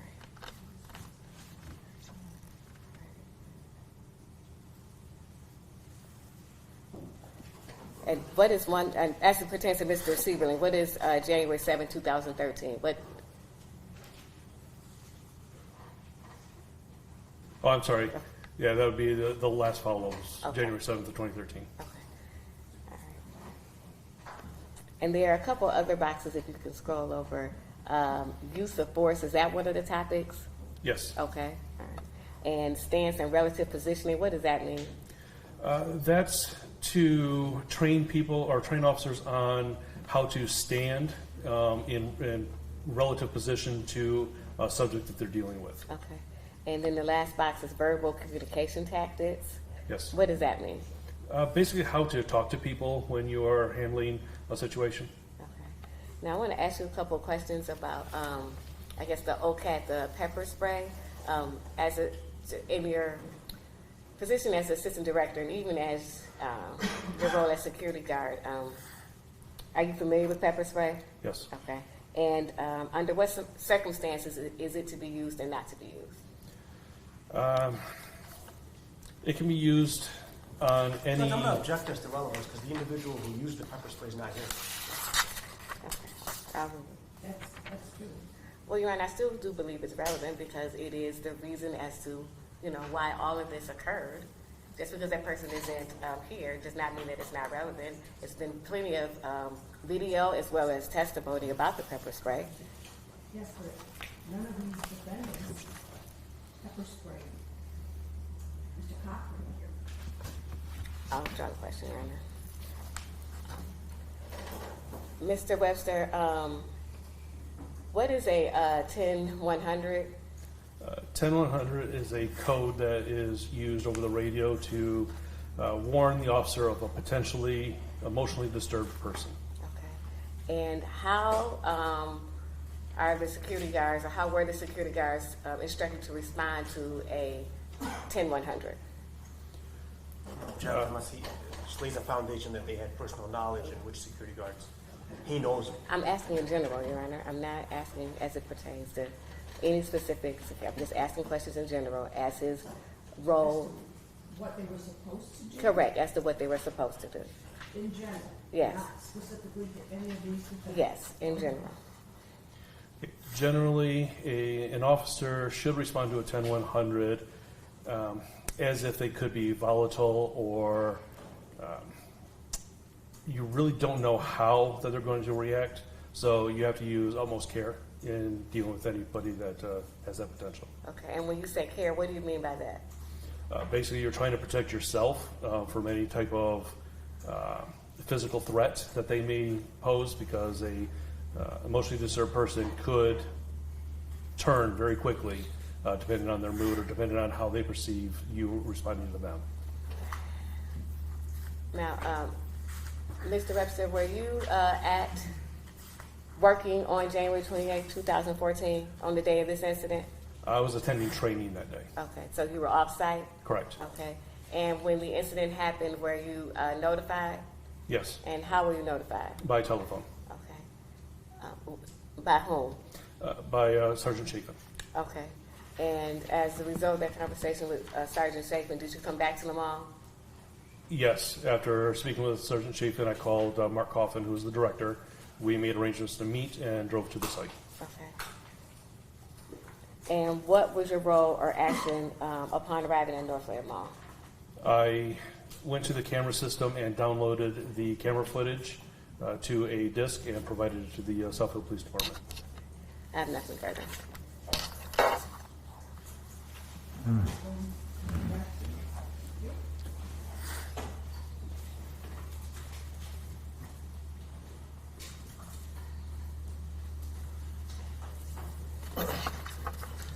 Good afternoon. How are you? Good. You? I'm okay, thank you. I only have a couple of questions. I'm going over the continuing education series. Did she take it back, or do you still have it? I have my spreadsheet. Okay, just a spreadsheet. I have a couple of the continuing education for the handcuff procedure. It's the same one that you had. I was just going to go from a couple of pages. I'm giving on pages 4, 5,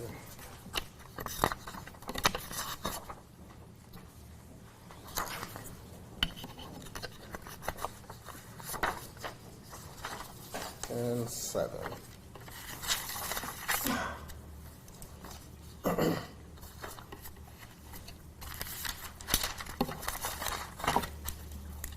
May I approach, Your Honor?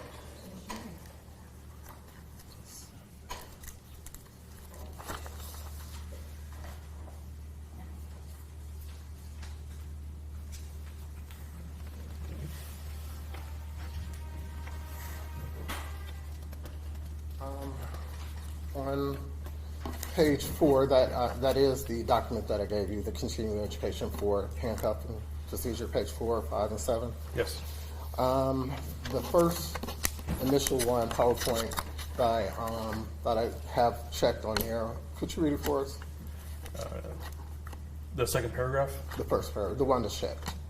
First and foremost, we must revisit IPC international policy and procedure relating to the use of force and handcuffs as strictly a defensive restraint tool. In Unit 2, we will review specific sections from the IPC policy manual to ensure that we all completely understand the policies. Okay, then the next check mark. We must use all other options, including nonverbal and verbal communication and direction, to attempt to gain compliance before we use handcuffs. And the next one. Handcuffs will never be used as a tool or weapon to gain control of a subject. Handcuffs must only be used as restraint tools after you gain control of the subject and they can no longer physically resist. Okay, basically let me have you define that when I'm saying you can't be used as a weapon. Basically, you can't hit someone who they're trying to get under control with, correct? Correct. All right, but they do want you to use it as restraint once the person is under control. Correct. Okay. Is there one more checked on there? Once the subject is handcuffed, the cuffs should not be removed until a police officer is on site to authorize and assist in the release of the individual or take them into police custody. So it's basically saying that until an officer is there, someone else is in charge, or somebody else is in charge, that those handcuffs should be removed because that person may be a danger? Correct. Okay. Should be the next page, correct? First check mark. The three situations in which PSOs may detain individuals are intentional damage or vandalism to center or IPC international property, assault to anyone, robbery, assault during the commission of a theft. Have you ever been trained as in the definition of what those things are? Personally? Yes. So you know what the definition, could you explain the definition of each one? Intentional damage or vandalism would be damage that was caused to some type of property that was done intentionally. You intended to damage that property rather versus accidental. Would it be tenant or mall property? Correct. Okay, next one. Assault to anyone. Assault is a threat of violence or harm to a person. And then robbery, which is the theft by force from a person. Could you more define assault? Do you have more of a definition of assault, or is that about it? It's the threat or the attempt to harm somebody. You could, like, for instance, if I were to tell you I'm going to hit you, that's technically assault because I am threatening to hit you, threatening to cause you harm. That is an assault. It's a verbal assault as long as I have the ability to do so. Okay. Then that would be the assault. Okay, that should be the last one on that page, correct? Or is there another one I have checked? The assault was the second one. Robbery was the third one. Okay. Is there anything else I have checked on there? No? I do not see anything. All right, okay, let's go to the next page. All right, could you read the one that's checked there, I believe? Providing assistance to tenants. As a courtesy to tenants, mall public safety officers may provide limited assistance to stores at their specific request. All right, that's fine. All right, so assistance would be coming if there's a person there that might be causing trouble or might be a threat. That would be one form of assistance they would request, yes. Okay.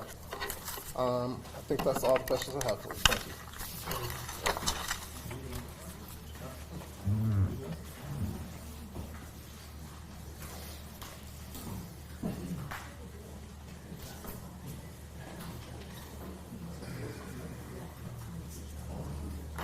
Good afternoon, Mr. Webster. Hello? So, Mr. Webster, you're still in the same line of work, right? Yes. And you're familiar with all these young men who are in back of me, Yes. correct? Specifically, Aaron Maree, correct? Yes. What was his date of hire with your company? According to my spreadsheet, he was hired on 10/2 of 2010.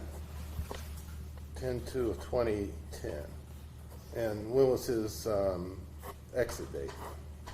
That I do not recall. That's not on your spreadsheet? No. What's the latest date you have for training or some kind of activity as an employee with him? 3/26 of 2013.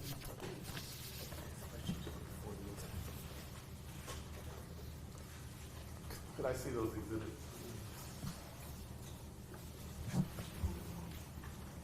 Thank you.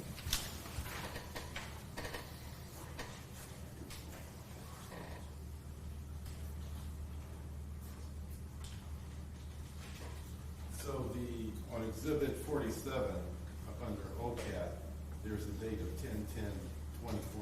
What's that? Oh, I'm sorry, I didn't see that one. That would be the day he was trained on pepper spray. Oh, no, I'm sorry, that's the expiration date. So the training date was 10/10 of 2011, and his certification on pepper spray ends on 10/10 of 2014. Okay, so that means he's still employed at your company then? Not necessarily. It'd be a certification card he would receive that says that he is authorized to carry pepper spray and use it. That certification ends on that expiration date. So if he's no longer an employee on that date, why would it be in the records? Because I tracked the expiration dates. That way, if they expired during their employment, I would know to go back and retrain them. So you don't have any knowledge as to when he, or if he ever left your company? I do not recall the date that he left. Let me ask you this. Did you terminate him on January 29th, 2014? I did not know. Did you terminate him February of that year? I did not terminate anyone. Okay. You were the assistant administrator? Assistant director. Okay, and who was the director again? Mark Coffin.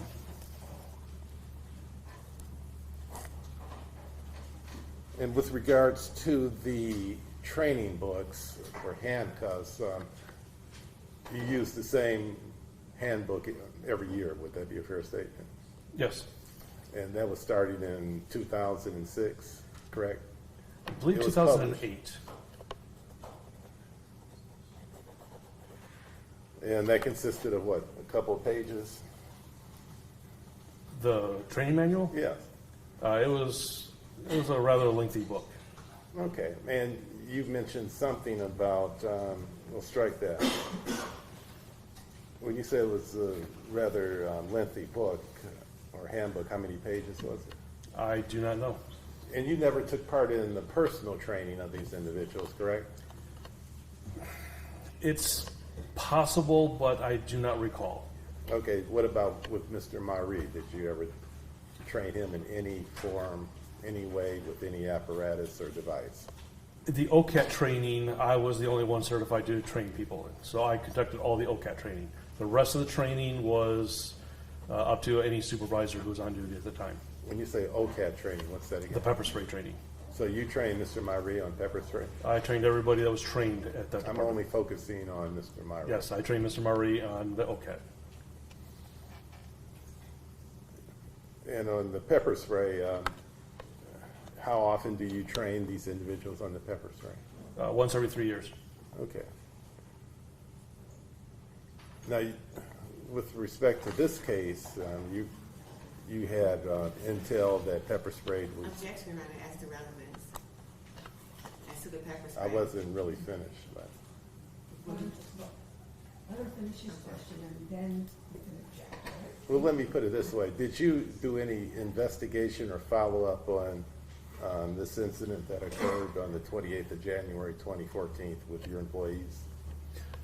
No official investigation. I followed up with some of the officers just to get their So the answer would be no? Yes, it would be no. Did you immediately terminate any of your officers as a result of this incident on January 28, 2014? Yes or I did no? not terminate anyone. Okay, getting back to the training of the handcuffs, I take it these are standard handcuffs from the same company, right? Nothing, you know. It'd either be Smith & Wesson Model 100s or Peerless handcuffs. Okay. And when you said that they were trained and you didn't take place in, or you didn't partake in the actual training of the placing of these handcuffs and locking them and unlocking them, right? I did conduct some of the training. I can't specifically say I trained any of these individuals. Did you ever see any live reenactments of applying handcuffs or trying to put them on any individual? As far as for the department? For training. I've seen the live reenactments of. Did your company do that at Yes. this time in 2014? Yes, we conducted training where we actually placed handcuffs on people and had the officers place handcuffs on people. Okay, what about on 100 people? Did you have them reenact that, placing handcuffs on them? I can't specifically say that was a scenario. When you're training, you want to try to cover every possible angle that may develop. Would you agree with that? Every possible angle would be impossible. There's so many variables in any type of situation. Well, let's start with someone who's suspected of having a weapon or a handgun. You would want to train for that, would you not? That's the most dangerous one. Yes. And did you do so in these training sessions? I believe we did, yes. Okay, when you said you believe, that means you're uncertain. As an unarmed security officer, our training for dealing with armed individuals is to seek safety and to call the police. Right, but if that person is staring at you with a weapon and a handgun, you're not going to have time to say, why don't you take a time out and let me call the police, right? If you're referring to actual disarming techniques, we did not teach disarming techniques under IPC or UPS. That was usually handled by a certified PPCT instructor, which we did not have on staff at the time. So if someone has a handgun secreted on them, are you saying that you didn't train none of your employees to... Can I finish the question? And it... Councilors, I'm not going to warn you again.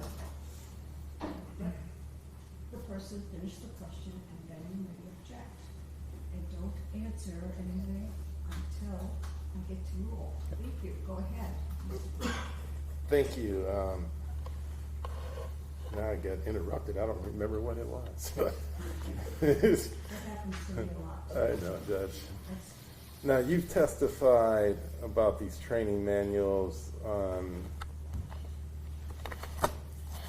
and the positional asphyxiation. You said that's in one of your manuals, correct? Yes. And if they're handcuffed a certain way, correct? Yes. Now, you remember testifying about that particular term back at the preliminary examination on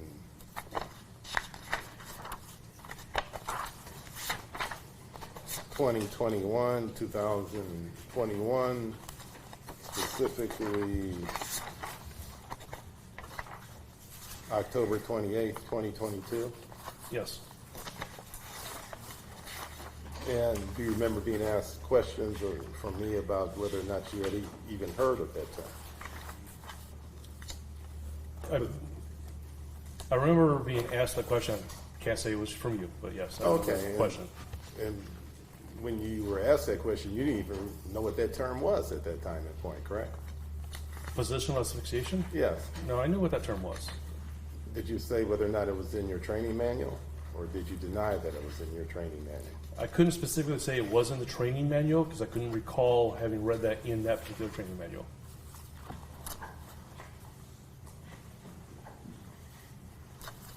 I want to direct your attention to page 65. when you were being asked about that particular term. And it doesn't have the number of the line, but at the end of page 65, in the training manuals, you indicated it wasn't even in the training manuals. Would you agree with that? Answer, yes, I would agree with that. Question, and again, and once again, you had not even heard of that term when you were testifying up under oath. I'm sorry, where are we on Page 65. Continuing on page 66. Answer, no, actually, I believe I was referring to, we didn't use that specific term for that type of position. I was familiar with the term at that time. So you weren't even, we'll strike that.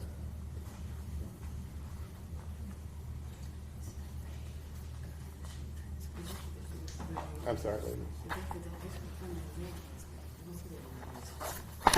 This is on page 66. You, at the exam, What line? What line? it's not, there aren't any lines. I don't have the lines. It's just page 66.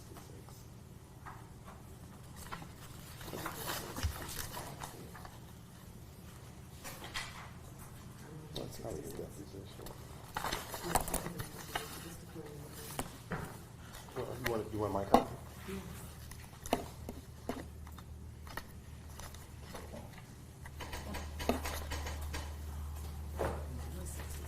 So, Mr. Webster, when it came to this prone position and everything, you took place in the telling them how to place the individual who was handcuffed, stand them on the ground, or have them sit up, correct? Yes. And did you do so with Mr. Maree? Did you train him on what position a person should be in after the handcuffs are on him?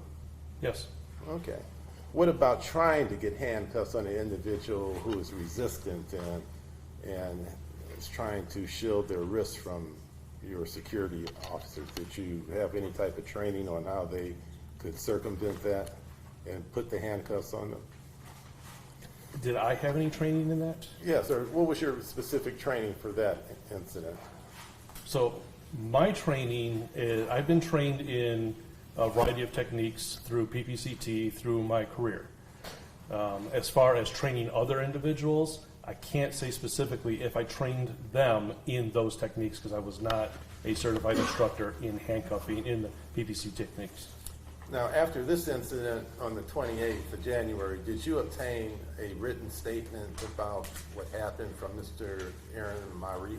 I don't recall that I received a written statement from him, no.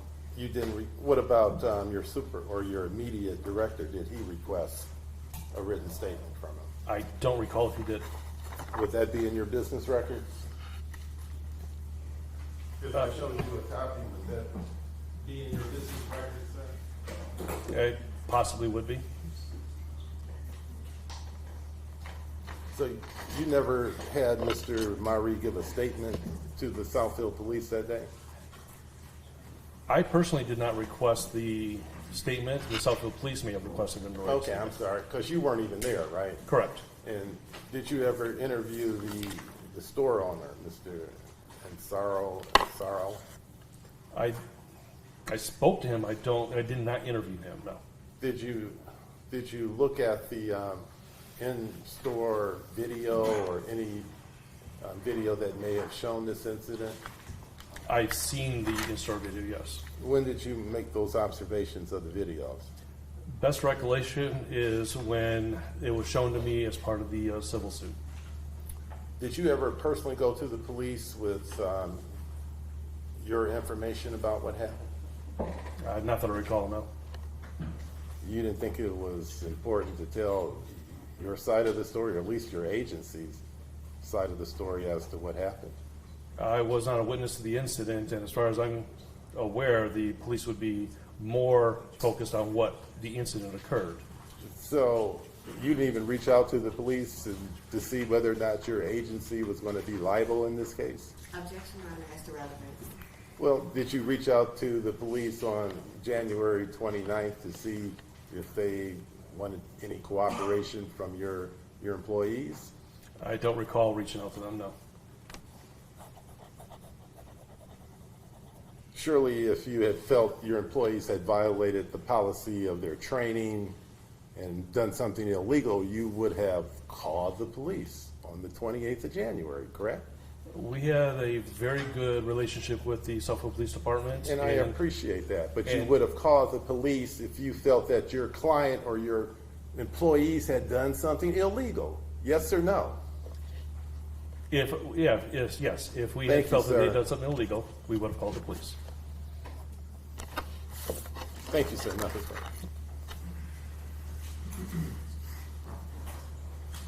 Sir, have you worked for law enforcement before you started working for security? Yes. And who did you work for? I work for the Oakland County Sheriff's Department and the Macomb County Sheriff's Department. All right. So you have, the security guards have a responsibility in that mall, correct? Yes. And they have a responsibility to one another, correct? Yes. And part of the responsibility is to keep the mall secure, prevent hostile individuals, is that correct? Yes. And to address aggressive behavior, correct? Yes. And to deal with situations that are instant, correct? Correct. So basically, if you call them on your sheet, it says PSO. Yes. That stands for what? Public Safety Officer. Okay.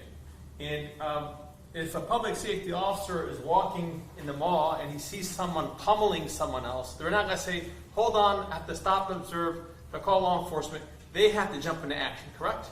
Correct. And if you were making a round and you were a 22-year-old kid named Gaven King,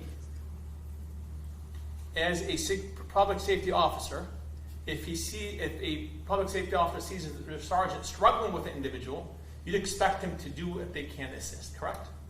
Correct. And so by grabbing someone's hand and trying to assist a sergeant, that's part of his duty, correct? Correct. And sir, isn't it, would you agree that there's a line of hierarchy within, I think you said it, it's your boss, you, a sergeant, and then you have the officers and dispatchers are at the low end, correct? Correct. It's chain of command. And that's where the 22-year-old Gaven King was at the time, correct? He was the low level. Correct. And he had a supervisor by the name of, I may say it wrong, Chafin? Yes. He's a bald-headed guy, correct? Correct. All right. So when you're in a situation where, is it policy that the first officer on the scene is in command? Objection, Your Honor, as to relevance. The situation. Part of the manual, part of your manual, part of the training, is that they talk about training, Judge. Yes, no, I know. Yeah. Part of the training is that if an officer is at the first of the scene, that officer is in command, correct? Correct. However, if a sergeant is if a sergeant shows up, then the sergeant becomes in command, correct? Correct. However, if the sergeant's the first on the scene, that person is in charge. Correct. In this situation, it was Chafin that was first on the scene, correct? Correct. Again, Your Honor, I'm going to object as to the relevance. He wasn't there. He doesn't have any first-hand knowledge of what happened. He was off-site. I don't understand the relevance of this line of questioning. Well, why don't, I will give him a little bit more leeway to this. You watched the video as part of your job, correct? Correct. And in that video, you learned who was first on the scene. Correct. And that was Sergeant Chafin, correct? Correct. And Sergeant Chafin would call the shots, correct? Correct. He would give instructions. Yes. And the other individuals will have to adhere to his command, correct? Correct.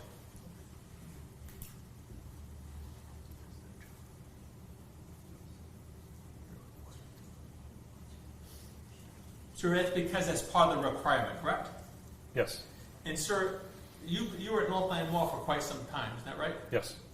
Would it be fair to say, sir, that a lot of crazy things have occurred there? Yes. As a matter of fact, it got so bad, the mall had to shut down, right? Yes.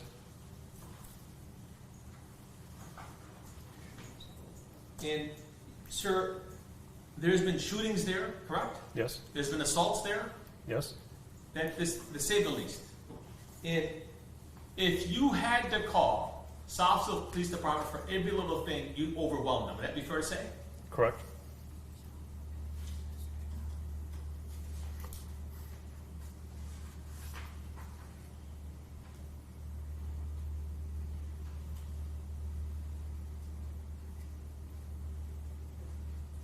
Sir, do you remember watching the videos?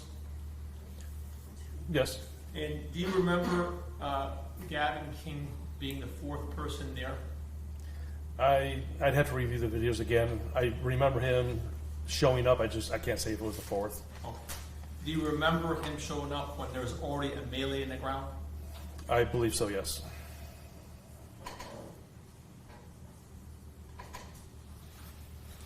Sir, can you tell me the effects, since you're the, you train individuals with the pepper spray thing, you call it, what do you call it, OCET or something like that? Okay. OCAT, yeah, you call it OCAT. So, what effect does pepper spray have on an individual? Typically, it has an immediate burning sensation as well as affecting the mucous membranes of the eyes and nose. People generally, unless they're really used to it, their eyes will shut closed, and they can have some erratic behavior. It feels like they're starting to panic, possibly. Because it has effect of a person potentially not being able to breathe, correct? Possibly, yes.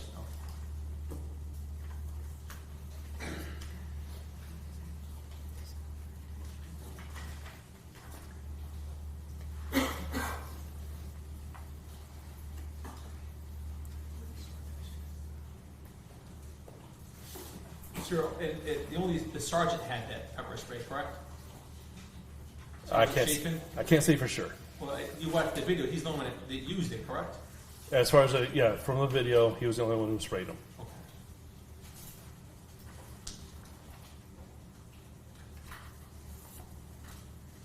Sir, part of the procedure is when the person is handcuffed, you indicate that you turn them over on their side, correct? Correct.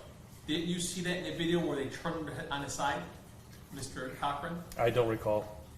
And did you see in the video how they tried to give him water? I don't recall. But if they give him water and turn him aside, as part of the process, correct? Yes. And you assisted law enforcement in this investigation, correct? I believe I did. And law enforcement decided nothing illegal happened, correct, at the time? Objection, Your Honor, as to relevance. He's not law enforcement. He can't make that determination, Judge- and it's hearsay. Okay, let me ask you this. Do you hire people with criminal records? No. Were they charged with a crime that you're aware of? That I'm aware of, no. Matter of fact, sir, I'll go on a different question. Isn't it true that 10-100 means that, hey man, you walk in a sticky situation?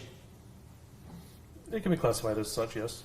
That the person, it doesn't mean that they have mental health issues, it just means that they're angry. There's the potential for the mental health issues or the anger, correct? Okay, so can you tell if I started yelling and being violent now, without seeing me today, you would not know whether I'm angry or I'm mental, right? Correct. So 10-100 just says, hey, you're coming into a sticky situation. Isn't that right? Yes.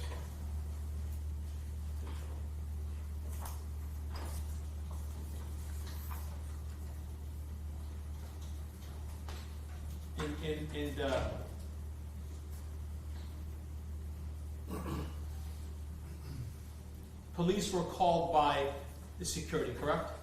Yes.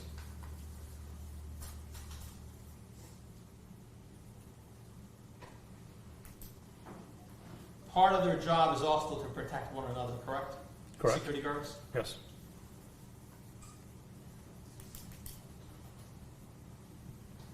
Sir, you were asked earlier by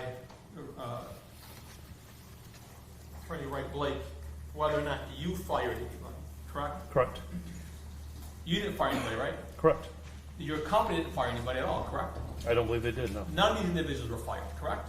I believe that's the case. Because it determined that no wrongdoing occurred, correct? I would assume so, yes. Matter of fact, sir, do you remember calling up Gaven King when you went to your new place of employment offering him a job? Objection, Your Honor, as to relevance. what is the relevance of that? So you have no further questions, thank you. Thank you.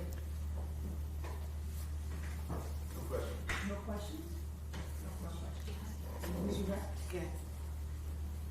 Mr. Webster, you indicated on cross-exam that there is a responsibility to keep the mall safe. Yes. Is there responsibility to keep handcuffed individuals safe? Yes. Okay. And you asked whether or not you reviewed the videos in this matter? Yes. Okay. Do you recall the portion of the video where Mr. Cochran was face down? Vaguely.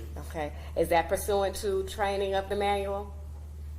To have an individual face down? No. Okay. Judge, I'm going to object and ask for clarification because the manual talks about after they're handcuffed.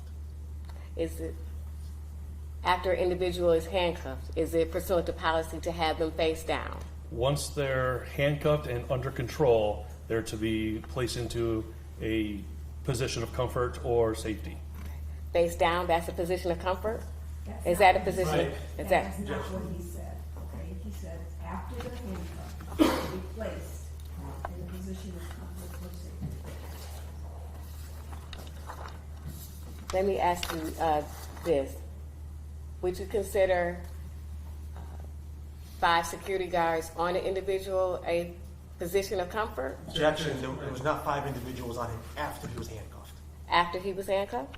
You're right. I do believe that the video shows that there was individuals on him after he was handcuffed. The video speaks for itself, all right? So it will be up to the jury to determine, based upon the video, what they saw, what they feel happened. It's their job, okay? Move on.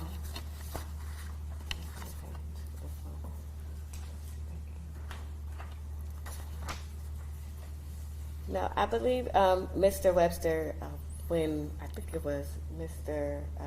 Braxton, was asking you questions about the handcuffing procedures and the continuing education materials. Do you recall those questions? I believe so. Okay, and in the manual, there are 3 situations in which a PSO may detain an individual, that being intentional damage, assault to anyone, or robbery. Yes. Okay, and what if those 3 things do not exist? What is a PSO's responsibility, or what are they to do? What's the relevance? Well, Your Honor. What's the relevance of asking if they don't exist, Judge, in the manual?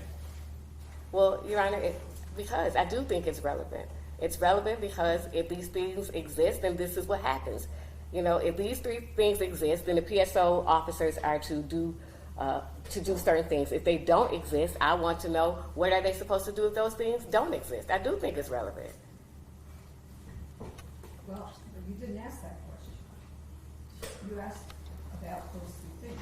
Right. If you want to ask them if If those 3 things do not exist, if there's no intentional damage, if there's no assault to anyone, if there's no robbery, then may a PSO officer detain an individual? Depending on the circumstances, yes. Okay.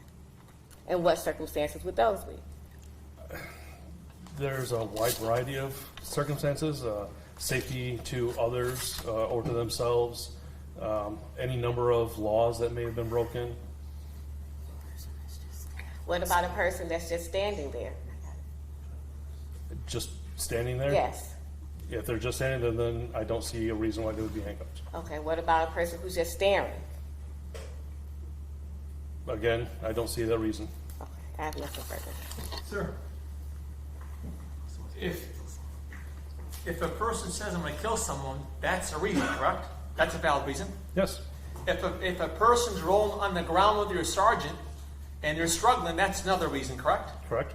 If a person is fighting with not the sergeant, but another officer, that's a reason, correct? Correct. Then a third, correct? Correct. Then a fourth, correct? Correct. And you saw that video, did you not? I did. Over and over again, didn't you? Yes. And there was an assault that took place, didn't you? Wasn't there? Objection, Your Honor. That causes She asked him, Judge. Counselors, stop. What is your objection? Your Honor, that's a mischaracterization of his testimony. He never indicated that he saw an assault on the video, and Your Honor, you just ruled that the video speaks for itself. Judge, she asked him for his hypothetical opinion. I'm asking her hypothetical opinion based on what he saw in the video. And as I said, the video speaks for itself. Thank you, Judge. Thank you. No questions.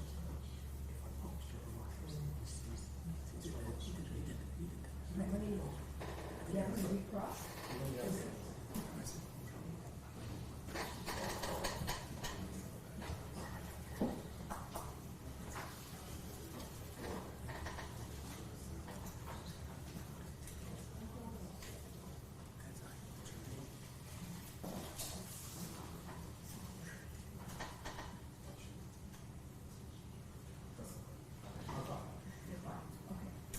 Thank you, sir. You step down. Please watch your step.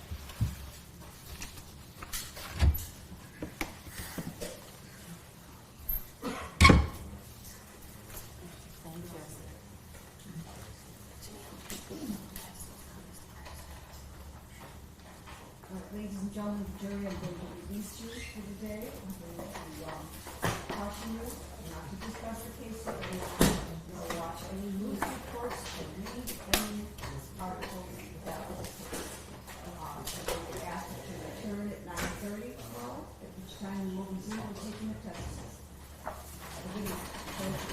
All right, jury.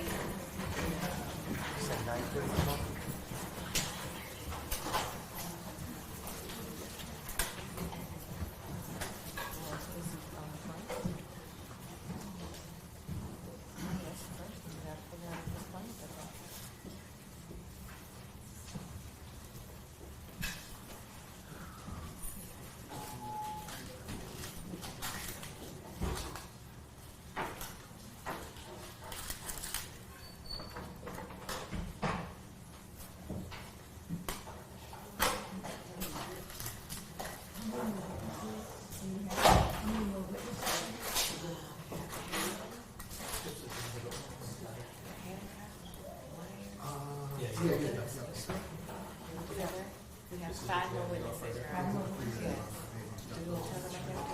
Yep. So, Your Honor, as it pertains to Dr. Schmidt, he is our expert. He is not available tomorrow. He is in a Dahlberg hearing in Wayne County. Actually, it's in Wisconsin. Oh, it's in Wisconsin. Okay, he's in a Dahlberg hearing in Wisconsin. And so we were anticipating calling him on Thursday. So we'll call our witnesses tomorrow, but might be early. So we have. Who might be She's saying your expert witness. Yes, Dr. Schmidt is in Wisconsin. Thursday. Yes. All right. Okay, so they're calling that witness on Thursday, Thursday. yes. So it's possible that they might In early. end early with the additional witnesses. Oh, yeah. Okay. Okay? Just give me some time. Just let me know. Just let me report down. And you have 2 witnesses that you would be presenting? or- Yes, Judge, too. Okay. It should be quick, Your Honor. One of them is on Zoom. There's stipulation there. Okay, as long as there's a stipulation. Yes, fine that's with fine. me. All right. His wife had surgery. Okay, that's not Dr. No, not that. Okay, all right, very good. Thank you.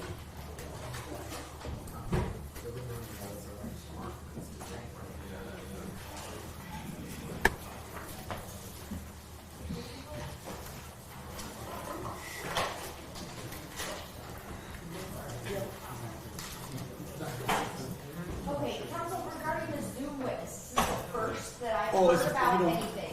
We have to do a tech check before it happens because there's a whole new system in the courtroom and it's super dicey. So it's gotta be done before we can even start.